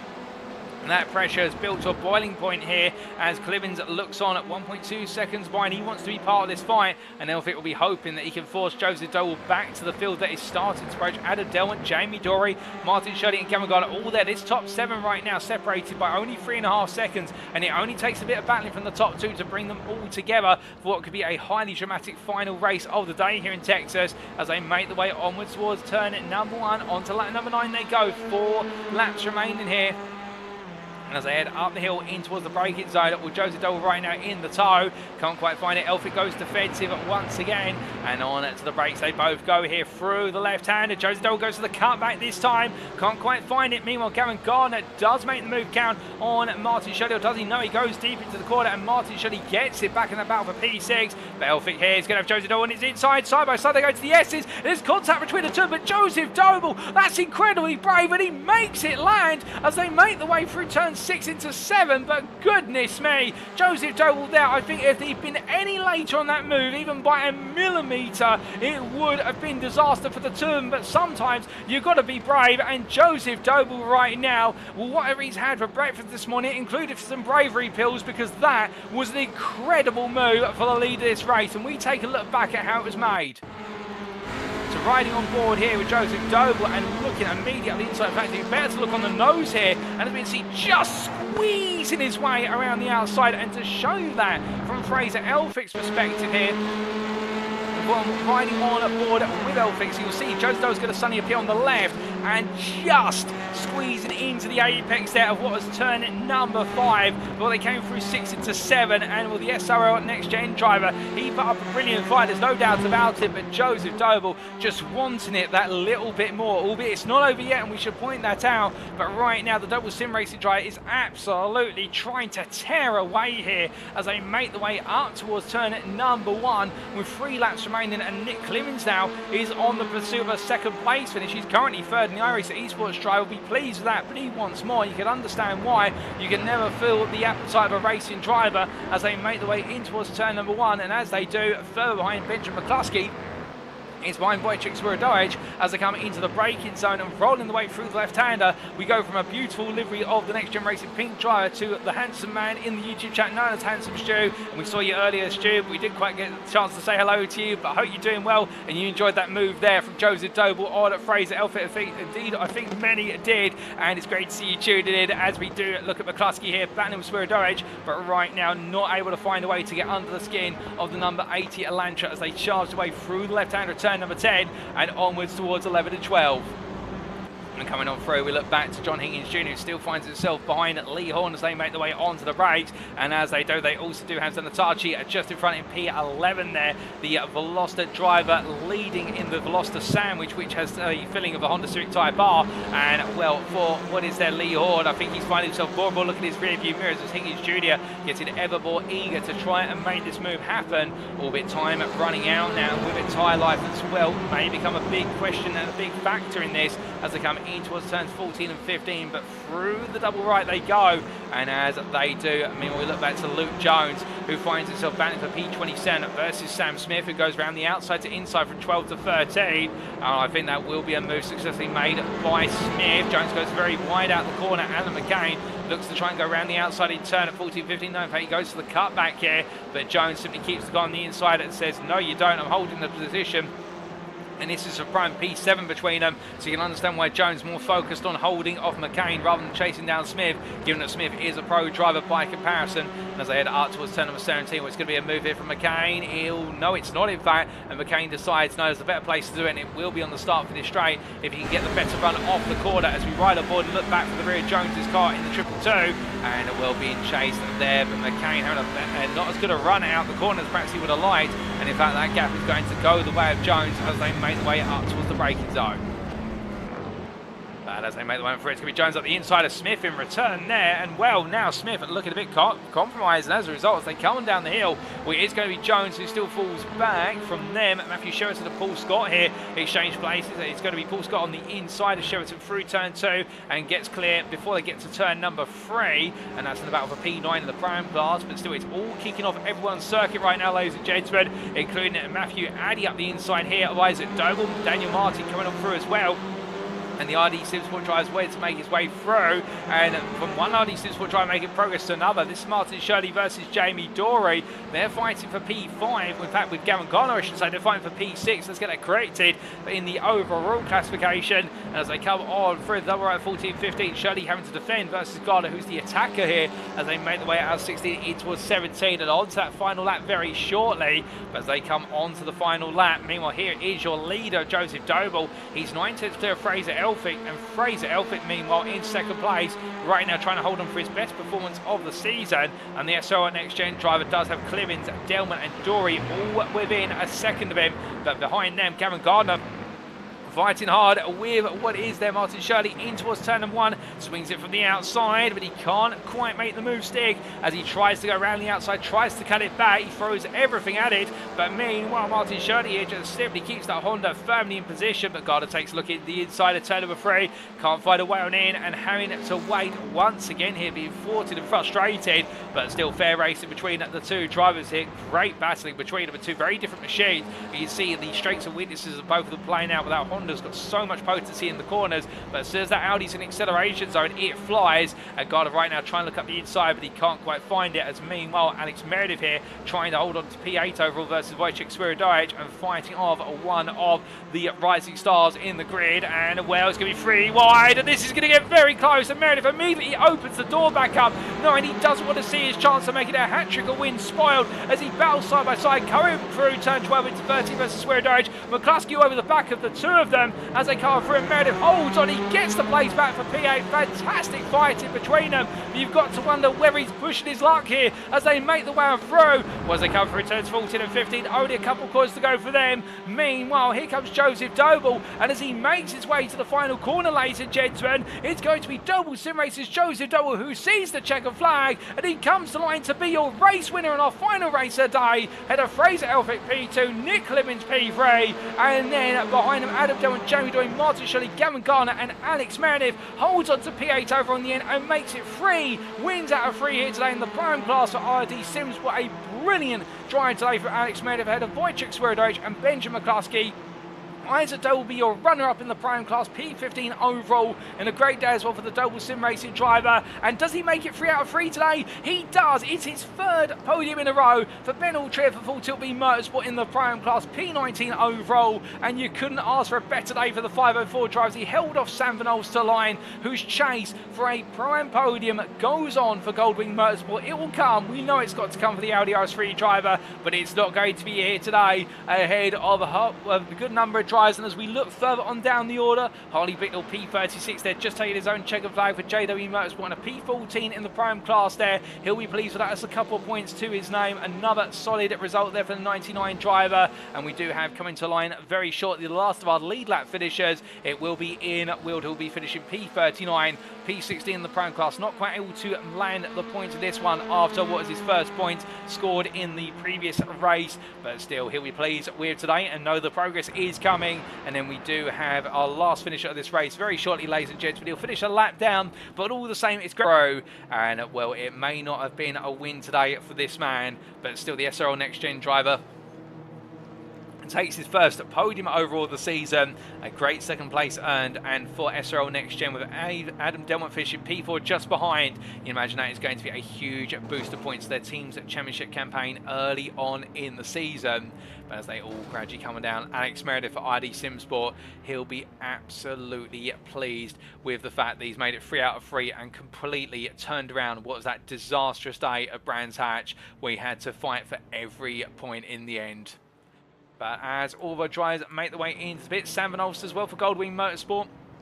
A resilient display today, and that's what we love to see from the 92 driver in the Audi RS3. And well, he'll know that podium will come eventually as he winds his way on down. But as they all come to a stop, ladies and gentlemen, let's take you through those race results subject to any stewards' inquiries. And here are those results.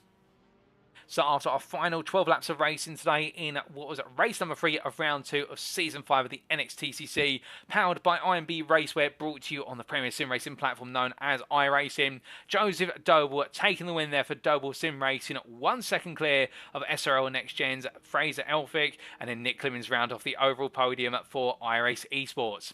3 tenths behind him, Adam Delmont for SRL NXTGEN, not quite a 2-3 today on the podium for SRL NXTGEN, but a 2-4 is still a great score, and then Jamie Dory completing the top 5 for NXTGEN Racing Pink, and holding on to that P5 by 3 seconds over Martin Shirley, whose brilliant battle between himself and Gavin Gardner saw the RD Simsport driver come out triumphant versus the NXTGEN Pink driver in the battle for P6. Alex Meredith P8 overall there for RD Simsport, fending off Wojciech Spiridowicz and Benjamin McCluskey to the line and making it 3 Pro-Am wins out of 3 today. And in the Semper Racing, Spiridowicz P9, and knowing he hasn't quite had the runner results perhaps he wanted, particularly looking for that P8 right at the end, but still who knows, he finished ahead of Mikey Doble, and therefore the gap between him and championship leader will have closed up significantly. Benjamin McCluskey P10 for NXTGEN Pink, ahead of Lee Horn for NXTGEN with Sam Cases, with the 36 drive being best the rest P11. And then to complete the top 15, John Higgins Jr., Paul Zanatachi, Matthew Addy, and Isaac Doble, with the Doble Sim Racing drive being your prime runner-up there, ahead of Daniel Martin for RD Simsport. Mikey Doble, P17 for Doble Sim Racing, not able to make and himself to take a 3rd podium in the row here today for Full Tilt V Motorsport, and Sam Vernos for Goldwing Motorsport, just missing out on the prime podium, but still a P4 in class, a P20 overall, another great result for the 92 driver. Michael Lees P21 ahead of Jay Calais, who brought home a top 5 finish in the Prime class. I do believe his first of the season as well, so he'll be pleased with that, the privateer. Ahead of Reese Watt, Duncan Moraes and Luciano Vidford. And then we can see Ian Manners P26 ahead of Sam Smith, with Alan McCain, Luke Jones and Paul Scott completing the top 30. Matthew Sheraton P31 for Aztec Ray.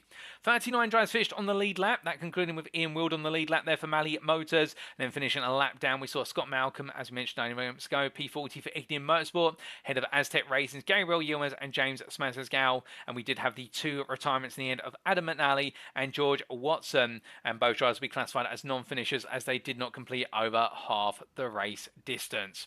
Well, that concludes all of our racing here today at the Circuit of the Americas, ladies and gentlemen. But of course, it doesn't conclude today's broadcast, because coming up in approximately 10 to 12 minutes time will be our post-round interviews with our 3 volunteer drivers. And well, as we get ready to step away, do take the chance to have a bit of a breather, but also do let us know what has been your favourite moment or moments today in the chat, whether it's in the YouTube, the Facebook or the Twitch chat. We can see all 3 of them. But with that, ladies and gentlemen, we'll be back shortly for those post-round interviews, and don't go anywhere, you won't want to miss them. We'll see you soon.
Alrighty, ladies and gentlemen, without further ado, we are now back for our post-round interviews. And today, we've got 3 volunteers from a mixture of the Pro and Prime class. And we're going to be hearing very shortly from one of our stars of today. Indeed, Doble Sim Racing's number 11 driver of Joseph Doble, who made a win in races at 1 and 3 overall, plus also was a top 10 finish in race number 2. We'll then be hearing from Alex Meredith, our dominant display from the Prime class RD Sim Sport driver today, taking up pole position and all 3 wins. And then we'll be hearing from Daniel Martin, the pole sitter overall from RD Sim Sport, who made it 2 top 5s, including a 2nd place in race number 1, but race number 3 it wasn't quite to be. But with that, joining me in at the interview is none other than Joseph Doble. And as he joins me now, Joseph, what a day it's been from yourself. I mean, Mikey was arguably perhaps the star of Brands Hatch Grand Prix circuit, but today you've been the star of Doble Sim Racing, a win in race 1, a win in race 3, and a P9 in race number 2. I mean, you couldn't have asked for better, surely. Yeah, good evening. It's been a brilliant night. Maximising what I could when I had it. Obviously, qualifying where I did, I was happy with. You get a lot of off tracks on this track, so it is hard to string a lap together. But yeah, to maximise what I had, I'm very happy with that.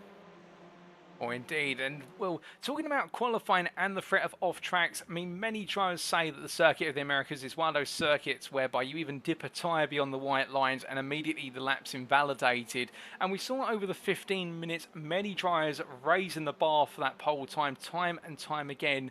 But from your perspective, a P6, how was that for you? Do you feel as though perhaps there's a bit more time out there? Yeah, there's always more time out there.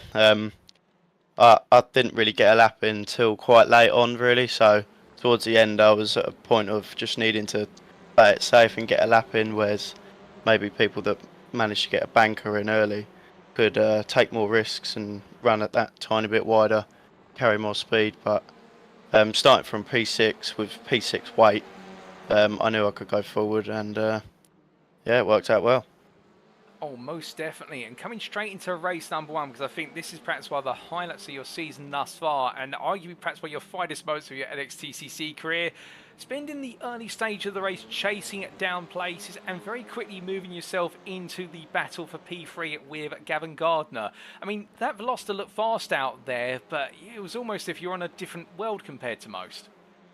Yeah, that's nice. No, I just got my head into gear and was keeping my eye on, following Gavin closely, and then cutting onto that short back straight. I managed to just get a nose alongside his back bumper, just so he couldn't squeeze me, and it meant I had the line into that hairpin, and then managed to hold it and sort of shrug him off and try and catch the front 2. Little did I know that they'd make it quite easy for me. But then I still had to hold them off hard towards the end for a good 4 or 5 laps. So, yeah. Oh, indeed. And on that moment, going up the hill towards turn number 1, we could see the battle started to play out between our leaders, and with them both opting to try and make the corner as wide as possible and frustrate each other. The door was wide open, and I have to ask, did it feel as though it was being served to you on a silver plate? Yeah, indeed.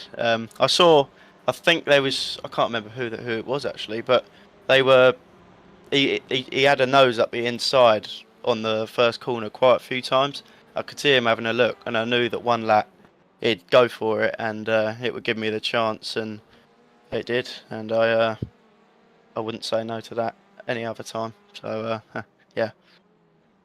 Oh, indeed. And going from the chase down of what was Daniel Martin and Wojciech Swierdowicz to bringing on home that win in race number 1. A great start to the day, and then what was a top 10 at reverse grid for race number 2. And race 2, it looked as though progress wasn't as forthcoming. Can I ask, was it the weight in the car, perhaps that 56 kilograms holding things back? I'd like to think so, yeah. It definitely is not the best thing to drive when it's got full ballast. Especially in them temperatures, the tyres and brakes just seem to fall off a cliff. I was actually very happy to even maintain my position, let alone go forward one in that. Set myself up well for race 3. So yeah, very happy with where I came in that. And just on that, of course, the success ballast adding one extra dynamic to the car, making it heavier and potentially making the tyres wear a bit more aggressively. And we have seen today, and the state of Texas normally is going to be a very hot circuit at most times of the year. How did it feel track temperature wise out there? Because we saw track temperatures upwards of 40, almost 50 degrees at some parts. Yeah, it's not very nice when you're going round. I think it's third to last corner, and it's a long right, and all it wants to do is just understeer and understeer, and you just got to be patient in the heat, let the car rotate, and just everyone's on the same track, so you haven't got to push too hard and wear the tyres out. Yeah, just bide your time and then just pick them off as you go. Oh, indeed. And coming on to it, picking drivers off as you go, let's talk a little bit about race number 3 and what was a thrilling battle between yourself and Fraser Elphick for the lead. Of course, a top 16 reverse grid, so it meant you had to fight your way on through. But after some initial progress, then you had your mark right in front of you and you didn't waste any time in going to battle with the SRL Next Gen driver. No, I approached him, I think it took me 2 or 3, 4 laps maybe, and I think maybe 3 laps to go, or 4, and I was just biding my time, following him, seeing if he made a mistake, and coming out of turn 2, he just pulled to the right, and I thought it's too much of a gap to not go for it. It wasn't the gap I thought that there was going to be. Little did I know, yeah, we were going too wide around the S's, which is quite scary. Then I just managed to hold on. The back was almost wanting to overtake me. Just managed to hold on, and yeah, just managed to get it done.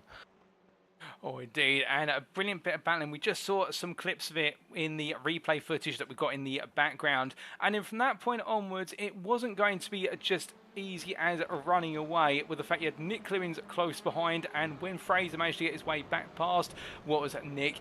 We never let the foot off the gas either. No, they definitely kept me honest till the end. Always checking my mirrors, just because, you know, trying to maintain that gap. I think it was around half a second to a second most of the race. Yeah, just trying to maintain the gap. They're no slouches, so they do keep you honest, and yeah, just managed to maintain that gap right till the end.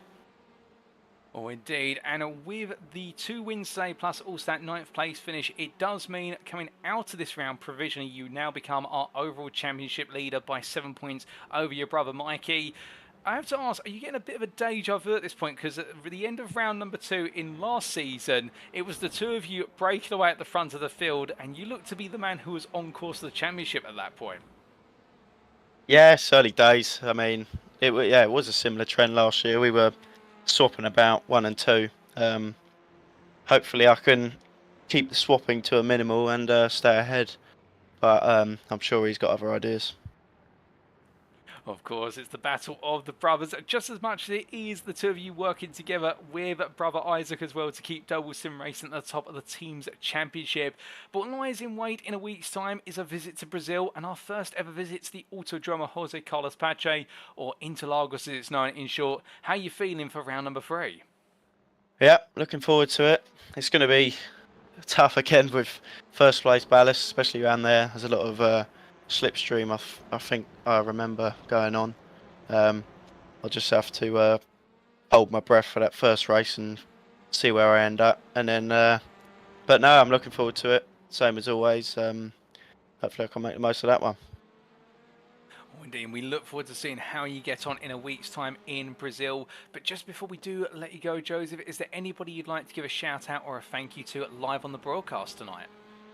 Yeah, you yourself for a great broadcast as usual. Family watching downstairs, aunties, uncles, Mikey and Isaac probably laughing at me. But no, that's about it. Well, it's been an absolute pleasure to have you join me in at the interview, and what a pair of performances from yourself today, Joseph. You've really been at the start of the show at the front of the field. Long may it continue. We look forward to plenty more come at round number 3, but until then, we wish you all the best as you get ready to go racing at Interlagos, and have a fantastic rest of your evening. Cheers, Paul. See you later. So hearing there from our two-time winner today at the Circuit of the Americas of Joseph Doble, the pro driver, really delivering a professional performance up front, it must be said, for Doble Sim Racing. And, well, as he mentioned there, qualifying really didn't quite go perhaps the way he wanted it to. P6 and feeling as though there's more time out there, and the struggle of getting a representative time on the board given the track temperatures, and everybody was struggling out there. Some drivers are able to get that time on the board sooner than others, but still a P6 and very quickly making its way through the field in race number 1. And when the door was open to take the lead, well, as he mentioned there, he just simply needed to walk his way on through and take the lead, but he couldn't just simply run away with it, with the fact he had the pressure on from what was his rivals behind, including Daniel Martin, Gavin Garner and Wojciech Swirodowic. But then going into race number 2, not too much progress being made, putting that down to the weight in the car, but still a P9 finish in race number 2, setting him up well for the final race of the day, and the brilliant battle in what was the battle for the win with Fraser Elphick. And also we got to see a fantastic battle between what was Joseph Doble and Adam Delmont and Nick Clewins, and well, having to fight hard for that win, but in fighting for those 2 wins, launching his way provisionally to the top of the overall championship standings going into round number 3, and this season hoping to maintain that lead over his brother Mikey Doble and the rest of the field, rather than see it oscillate back and forth. But will he be able to make that happen starting in round number 3 in Brazil in a week's time? Well, we'll just have to wait and see. But now, ladies and gentlemen, we come on to our second interview of the day, and we're going to come to our Pro-Am class triple winner today. Indeed, the man who, on paper, you would say would have been the favourite after it all didn't quite work out at Brands Hatch, and he's made it a reality today. It's none other than Alex Meredith, as he gets ready to join me in the interview room, and we'll get to hear his story and plenty more in what has been a day of redemption for the RD SimSport driver. And as he joins me now, Alex, Brands Hatch, it went the wrong way. It was perhaps one of the most difficult approaches in order to charge your way into the top 5 of the Pro-Am class after putting it on pole. But today, a second shot, putting it on pole in qualifying, and this time you didn't flinch. You made it 3 wins in a row. It must feel special to have finally achieved your goal. Yeah, feels absolutely fantastic. Obviously, I'd really good pace around here pretty much all week since I've been practicing. I think it helps that I'd already done this race a couple of seasons ago. Felt really, really good. The car felt amazing to handle.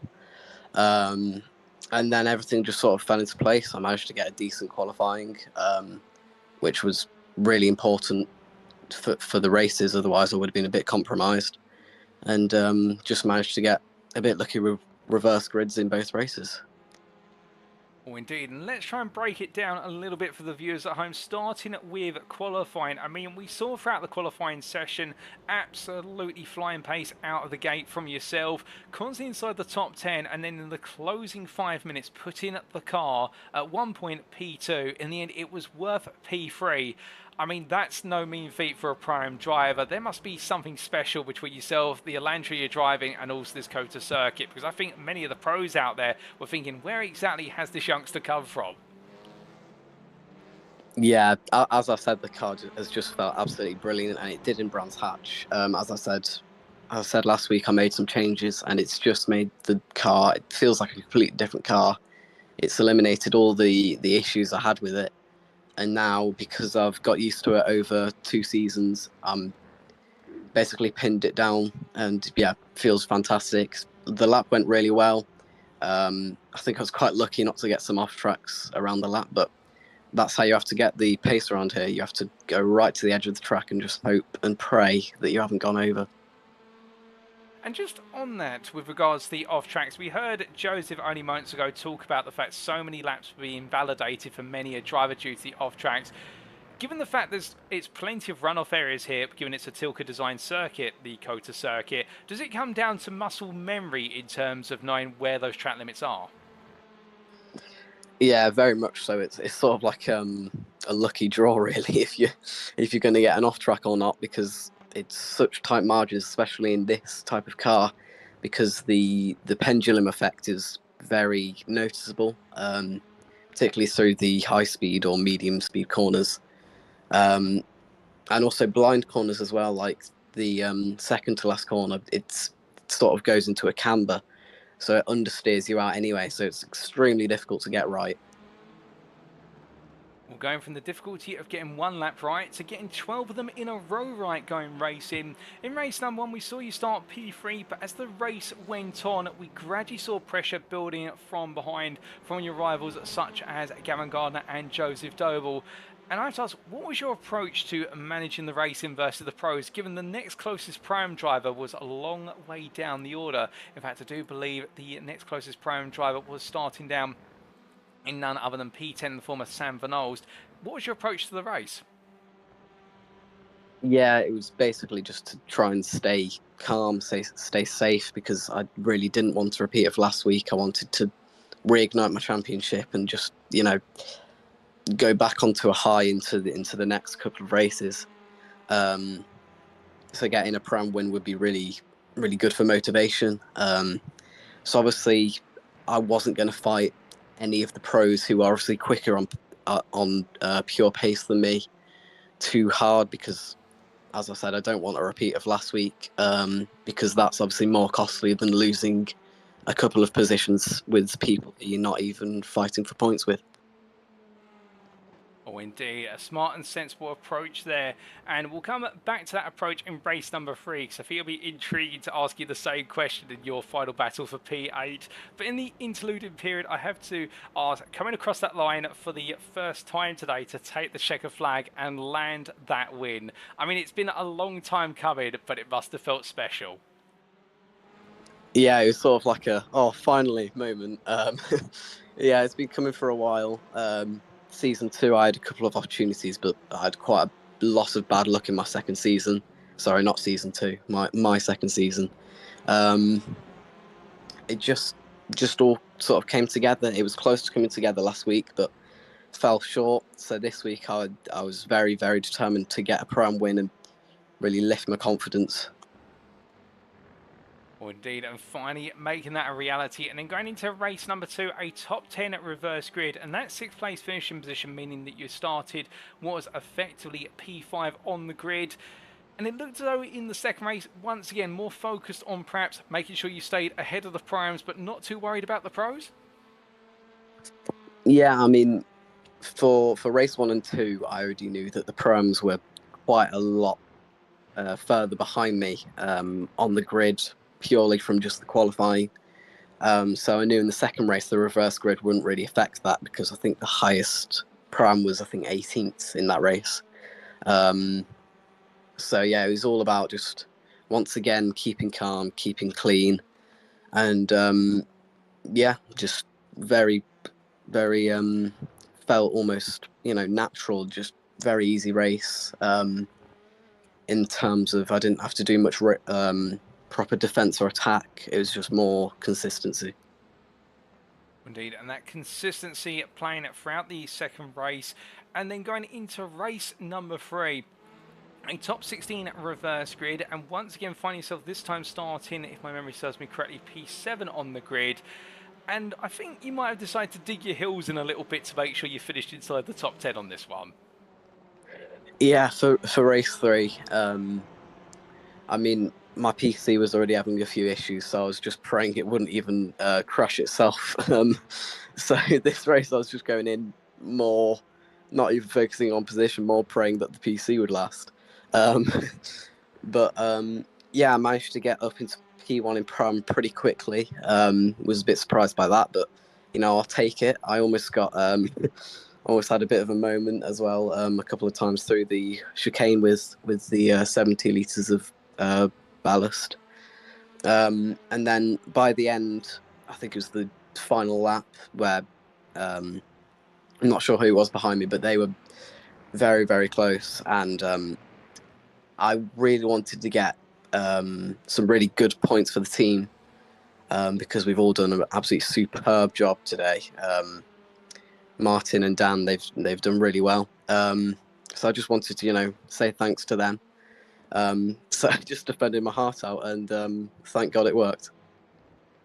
Well, indeed, it looked very close between yourself and Wojciech Swierdowicz, particularly on the last 2 laps. And in terms of defending around here, this is a very wide circuit by default. There are a couple of narrow sections, such as the S's of turns 3 through to 6. But just take us through that perspective of having to defend here when most of the corners are naturally 2 to 3 wide, perhaps even 4 wide at turn 1.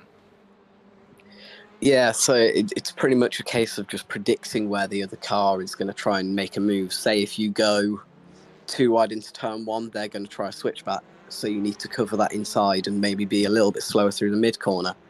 And things like that, especially through sector 2, where there's a lot of different lines you can take. That was particularly difficult. I think I lost 3 seconds on that lap just from taking all the wrong lines just to try and defend the position for the final lap. And obviously, I think I defended it so hard because I knew it wouldn't affect my ballast going into next week because I was quite a while ahead of any other pro-ams. So, yeah, even if I got contact, then I probably could have saved it and continued in pro-am P1. So I was just going to go for it. Well, that's the spirit at the end of the day, and I love to hear it. And in the end, coming on through to make it 3 wins in a row today, and also the pole position, a perfect score effectively in round number 2. And it's reignited your championship campaign, like you say. And now round number 3 is around the corner at Interlagos. I mean, you must be feeling as though you can make it happen once again.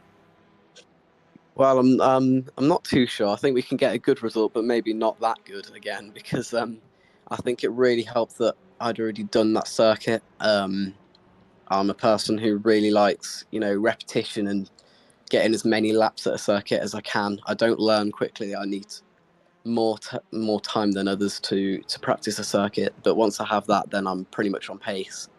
So we're going to have to see. Interlagos is never a track that I do too well at on any game, really. Doesn't really suit my driving style, but you know what? Let's see. Well, we do look forward to it, as I can see in the NXTCC Discord chat already, the hashtag #AlexForPro starting to build momentum. But in the meantime, Alex, just before we do let you go, is there anybody you'd like to give a shout out or a special mention to live on the broadcast tonight? Yeah, obviously, RD Simsport for once again just welcoming me, really helping me, and just supporting me through these races. And giving me feedback on driving, just being really friendly, really. Obviously, thanks to everyone organising this league. As I've said many times before, it's just an absolute pleasure to race. You, Paul, for your, once again, immaculate commentary. I don't know how you do it. And then anybody watching as well on YouTube, Twitch, wherever it may be, thanks a lot. And also, I'm not too surprised about the Alex to Pro thing, but I hope that doesn't happen. Oh, indeed. We'll have to wait and see it on that one, although it will be subject to a steward's review at the right time, of course. But for the time being, you really have been the man to beat in the Prime class today, and a brilliant trio of drives preceded by a fantastic pole position. You are a triple winner in the Prime class at the Circuit of the Americas. Congratulations, Alex, and we look forward to plenty more from you in a week's time at Interlagos. But until then, enjoy the moment, savour it, and have a fantastic rest of your evening. Thank you, Paul. You too. So hearing that there from Alex Meredith, and what a day it has been today for the RD Simsport drivers. We do see his cool-down lap now in the replay footage in the background. 3 wins in a row. A little bit of fortune perhaps on his side with the way it played out for his Prime peers, particularly in race number 1 when we did see the second place Prime finisher finish outside the top 15, but still also on absolutely sensational pace from lap to lap and race to race. And I think the RD Simsport driver really making amends for what was the difficulties at Brands Hatch and finally picking up not just his first win of his NXTCC Prime career, but 3 in a row. It's been a time coming, and what a way to burst through the barrier, and will definitely now earning himself one of the favourite statuses for the Prime class, and presuming he's in the class beyond round number 3, at which point the classes will be locked. I think Alex Meredith right now is definitely earning himself a deserved reputation of being fast, furious and highly capable. But can he carry that on at Interlagos? He feels that it's a circuit that doesn't quite suit him. We'll have to wait and see. But now coming on, ladies and gentlemen, to our final interview of the evening. We're going to be going from one RD SimSport member to another, and we're going to be hearing very shortly from the man himself of Daniel Martin. And, well, a challenging day today, some would say, for Daniel Martin. But I would say a day where he's definitely shown his graft and craft with regards to what was a great pole position in qualifying, and then turning things into a second place in race number 1, a fourth place in race number 2. And as he now gets ready to join me in the interview room, we're going to hear his perspective on that and plenty more, as we are just waiting for confirmation he's good to go, and I believe he is. And as he joins me now, good evening to you, Dan. What a day for yourself today it's been. Perhaps not plenty of wins out there, unlike your teammate Alex Meredith in the Pram class, but still a winner in your own right, taking pole position in qualifying and also finishing on the podium in race number 1 and a top 5 in race number 2. A great day for you and the team, it would seem. Hi, Paul. Yeah, it was a absolutely really fun evening, to be honest. A few little scrapes and bangs, but overall, with the weight, didn't expect to get pole, so that was a real positive for me. And Alex had a cracking night, making it for last round. Martin picked him off and got some good solid points, so he's moved up a few chunks in the championship. So it's just just setting ourselves into this league and seeing what it's all about.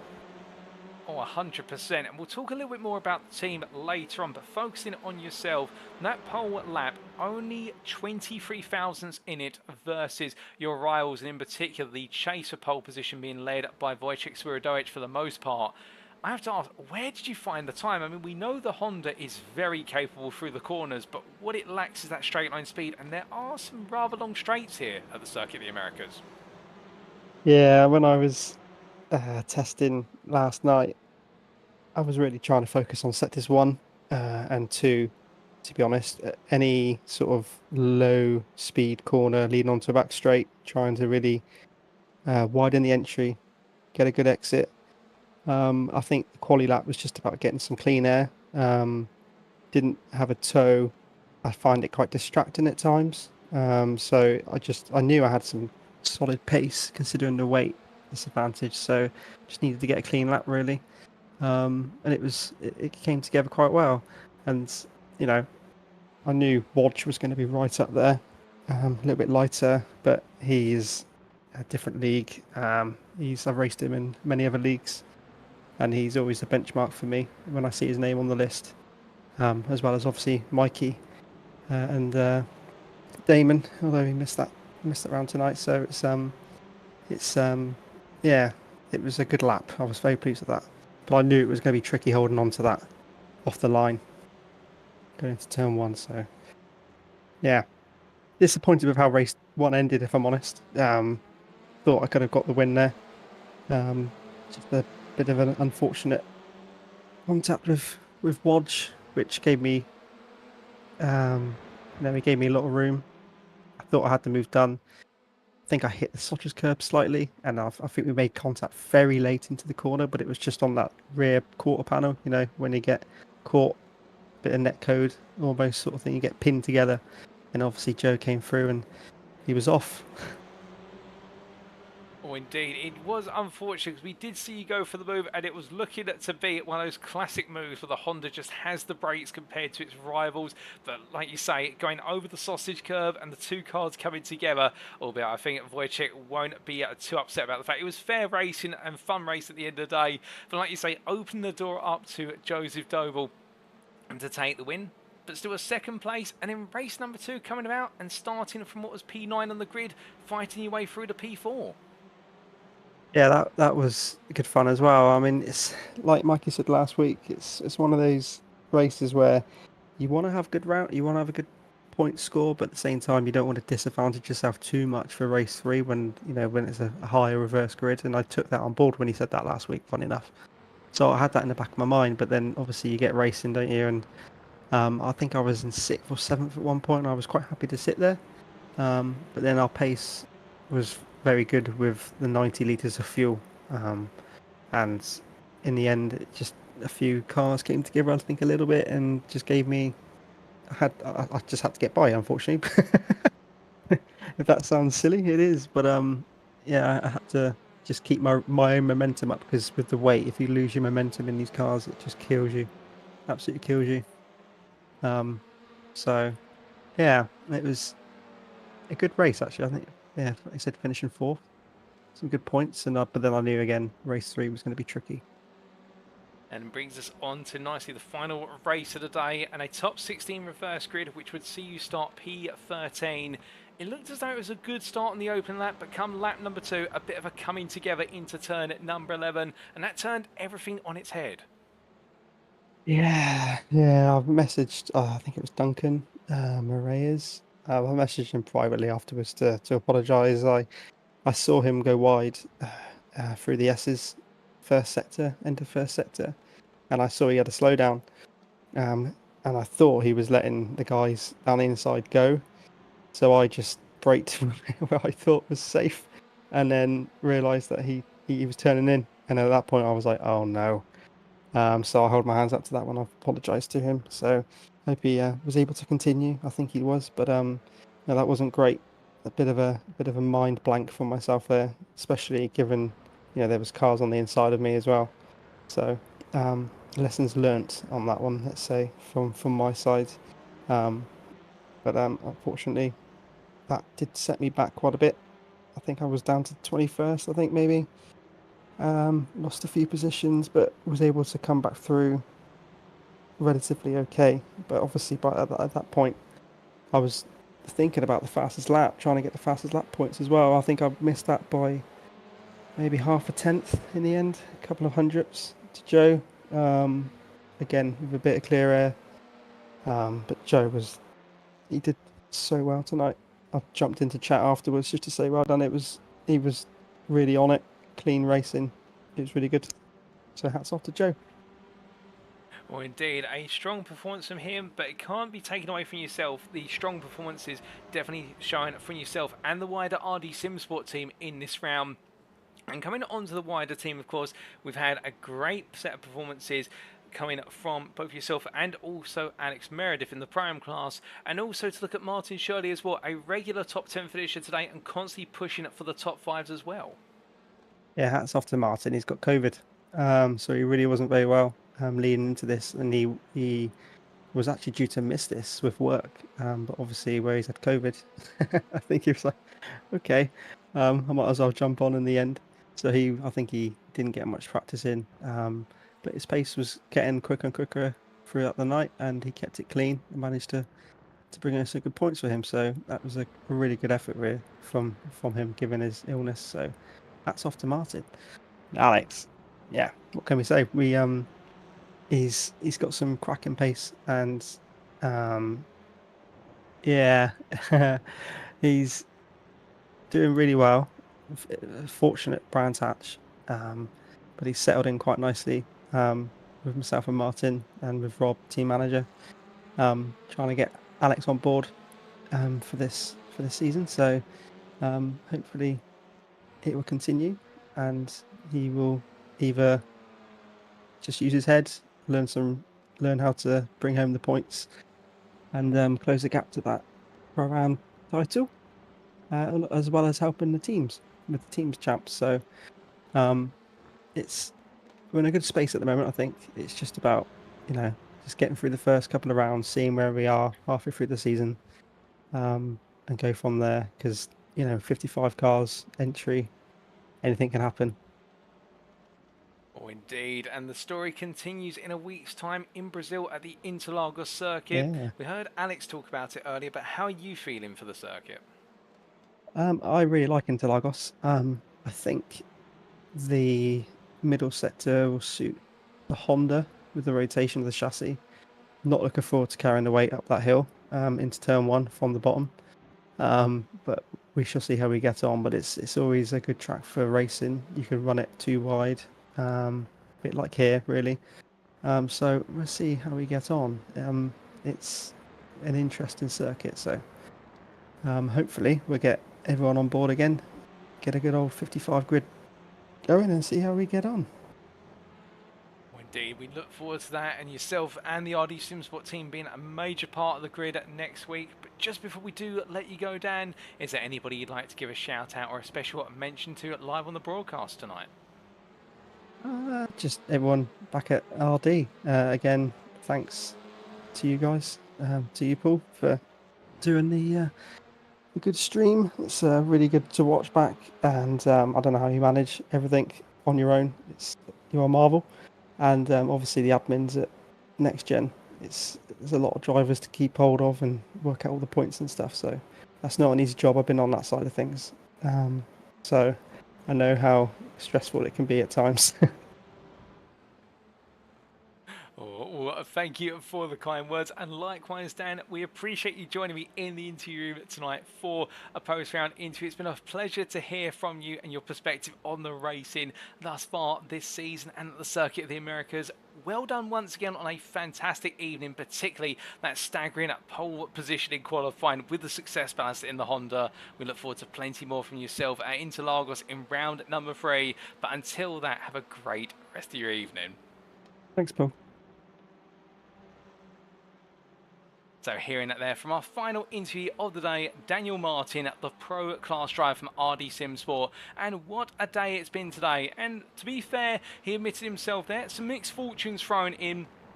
Looking at the positives, the pole position in qualifying, which was by 23 thousandths in the battle for pole between himself and Wojciech Swierdowicz, but finding a way to make the Honda stand tall despite the success balance. And then going into race number 1, a little bit disappointed with how it ended given the contact between himself and Swierdowicz, albeit the two drivers fighting one another incredibly hard and fighting fairly, it should be pointed out, ladies and gentlemen. But as Dan, I think we can pin it down to it just touching the curb, the inside sausage curb of the opening corner, just a little bit too high. And as a result, the two cars are coming together and opening the way for Joseph Doble to find on through. It was fine margins in, and if it had been millimetres the other way, then perhaps that two-way battle would have run the entirety of the final laps. And who knows who would have won then? Could it have been Daniel Martin, Wojciech Swierdowicz, or Joseph Doble? But that's a what-if question, and we can't draw on the what-ifs. But coming back to the certainties, we saw in race number 2 a brilliant drive from P9 to P4 for Dan, and then in race number 3, the early incident between himself and Duncan Moraes, which he's put his hand up to and owned and discussed with Duncan already, which is great here. Of course, that's what we love to engender here in the NXTCC, which is open, transparent racing between drivers both on and off the circuit, and will in the end fighting his way through to P16. Not quite the way he wanted to end today, but still some big points for himself in the championship, plus also for the RD Simsport team when it's considered Alex Meredith's contributions and also what was Martin Shirley's contributions today. And well, they're looking forward to now round number 3, and well, RD Simsport definitely making themselves out to be one of the team's championship contenders. And I think Daniel Martin right now in the overall championship, much like his teammate Martin Shirley, will be feeling as though there's plenty of opportunities there for them to also get involved right at the top of the standings. But how will it continue in round number 3 in a week's time? Only time will tell when we make our way to Brazil.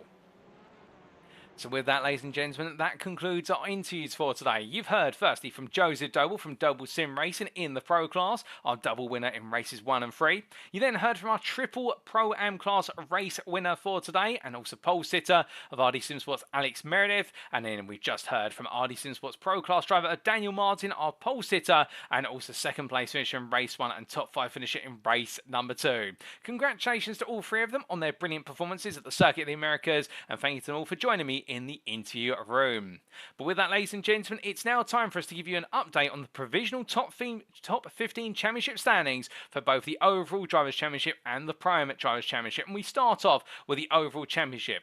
We can see here that after 2 rounds of racing, subject to stewarding decisions, it is now Joseph Doble who leads the way at the top of the field overall by 7 points over Mikey Doble. But much like in Season 4, the pair of the Doble brothers are gradually breaking away from the rest of the field, with Daniel Martin now moving into P3 on 223 points, 10 clear of Wojciech Swierdowicz. Adam Delmont's P5 on 174, and it does seem as though the top 4 are breaking away from the field. That is a noticeable gap that's starting to build, and therefore Delmont's going to be under pressure to try and bring the top 4 back down to terror in terms of coming back towards the rest of the field. But Jamie Dory's there right behind him, and then Martin Shirley at P7, head of Paul Zenatachi, Lee Horn, and Isaac Doble, who complete your top 10. A special mention there to Isaac Doble, your leading What is there? Your leading Pro-Am driver in the overall standings in P10 on 133 points, 1 point ahead of Benjamin McCluskey, with Gavin Garner, Jaroslav Savula, Dan Mould and Alex Meredith completing the top 15. And as we can see, Alex Meredith then moving into the top 15 overall, given his trio of wins today. We then come on to the Pro-Am class, and as we can see here, Isaac Doble leading the way in the IMB Racewear Pro-Am Drivers' Championship provisionally on 295 points ahead of Alex Meredith, who has leapt all the way into P2, but still Isaac Doble's consistency, despite him not being at the very top of the podium each and every time in the races today, is what's giving him the opportunity to hold a firm advantage there, extending to the best part of 28 points. Ben Altrier, with his triplet of podiums, now moves into P3 on 226 points. A great day today for the Full Tilt B Motorsport driver ahead of Daniel Downing, with then Sam Van Alst completing what is the top 5 there on 200 points. And the Goldwing Motorsport drivers holding firm ahead of Matthew Cheverton, whose mixed fortunes today definitely giving him a bit of a difficult situation, and now means that he's in close proximity to Luke Jones, only 5 points behind, with Jay Calais muscling his way into P8 with some brilliant batting on 155 points, ahead of both Paul Scott and Alan McCain, who complete your top 10 on 153 points apiece, but it is Scott ahead of McCain based on result countback. Duncan Murray's P11 at best the rest there, ahead of Mark Sykes, with James Scout, Jonathan Collins and Harley Bicknell completing your top 15 in the Pro-Am standings provisionally. But with that, ladies and gentlemen, it is now time for us to wrap up.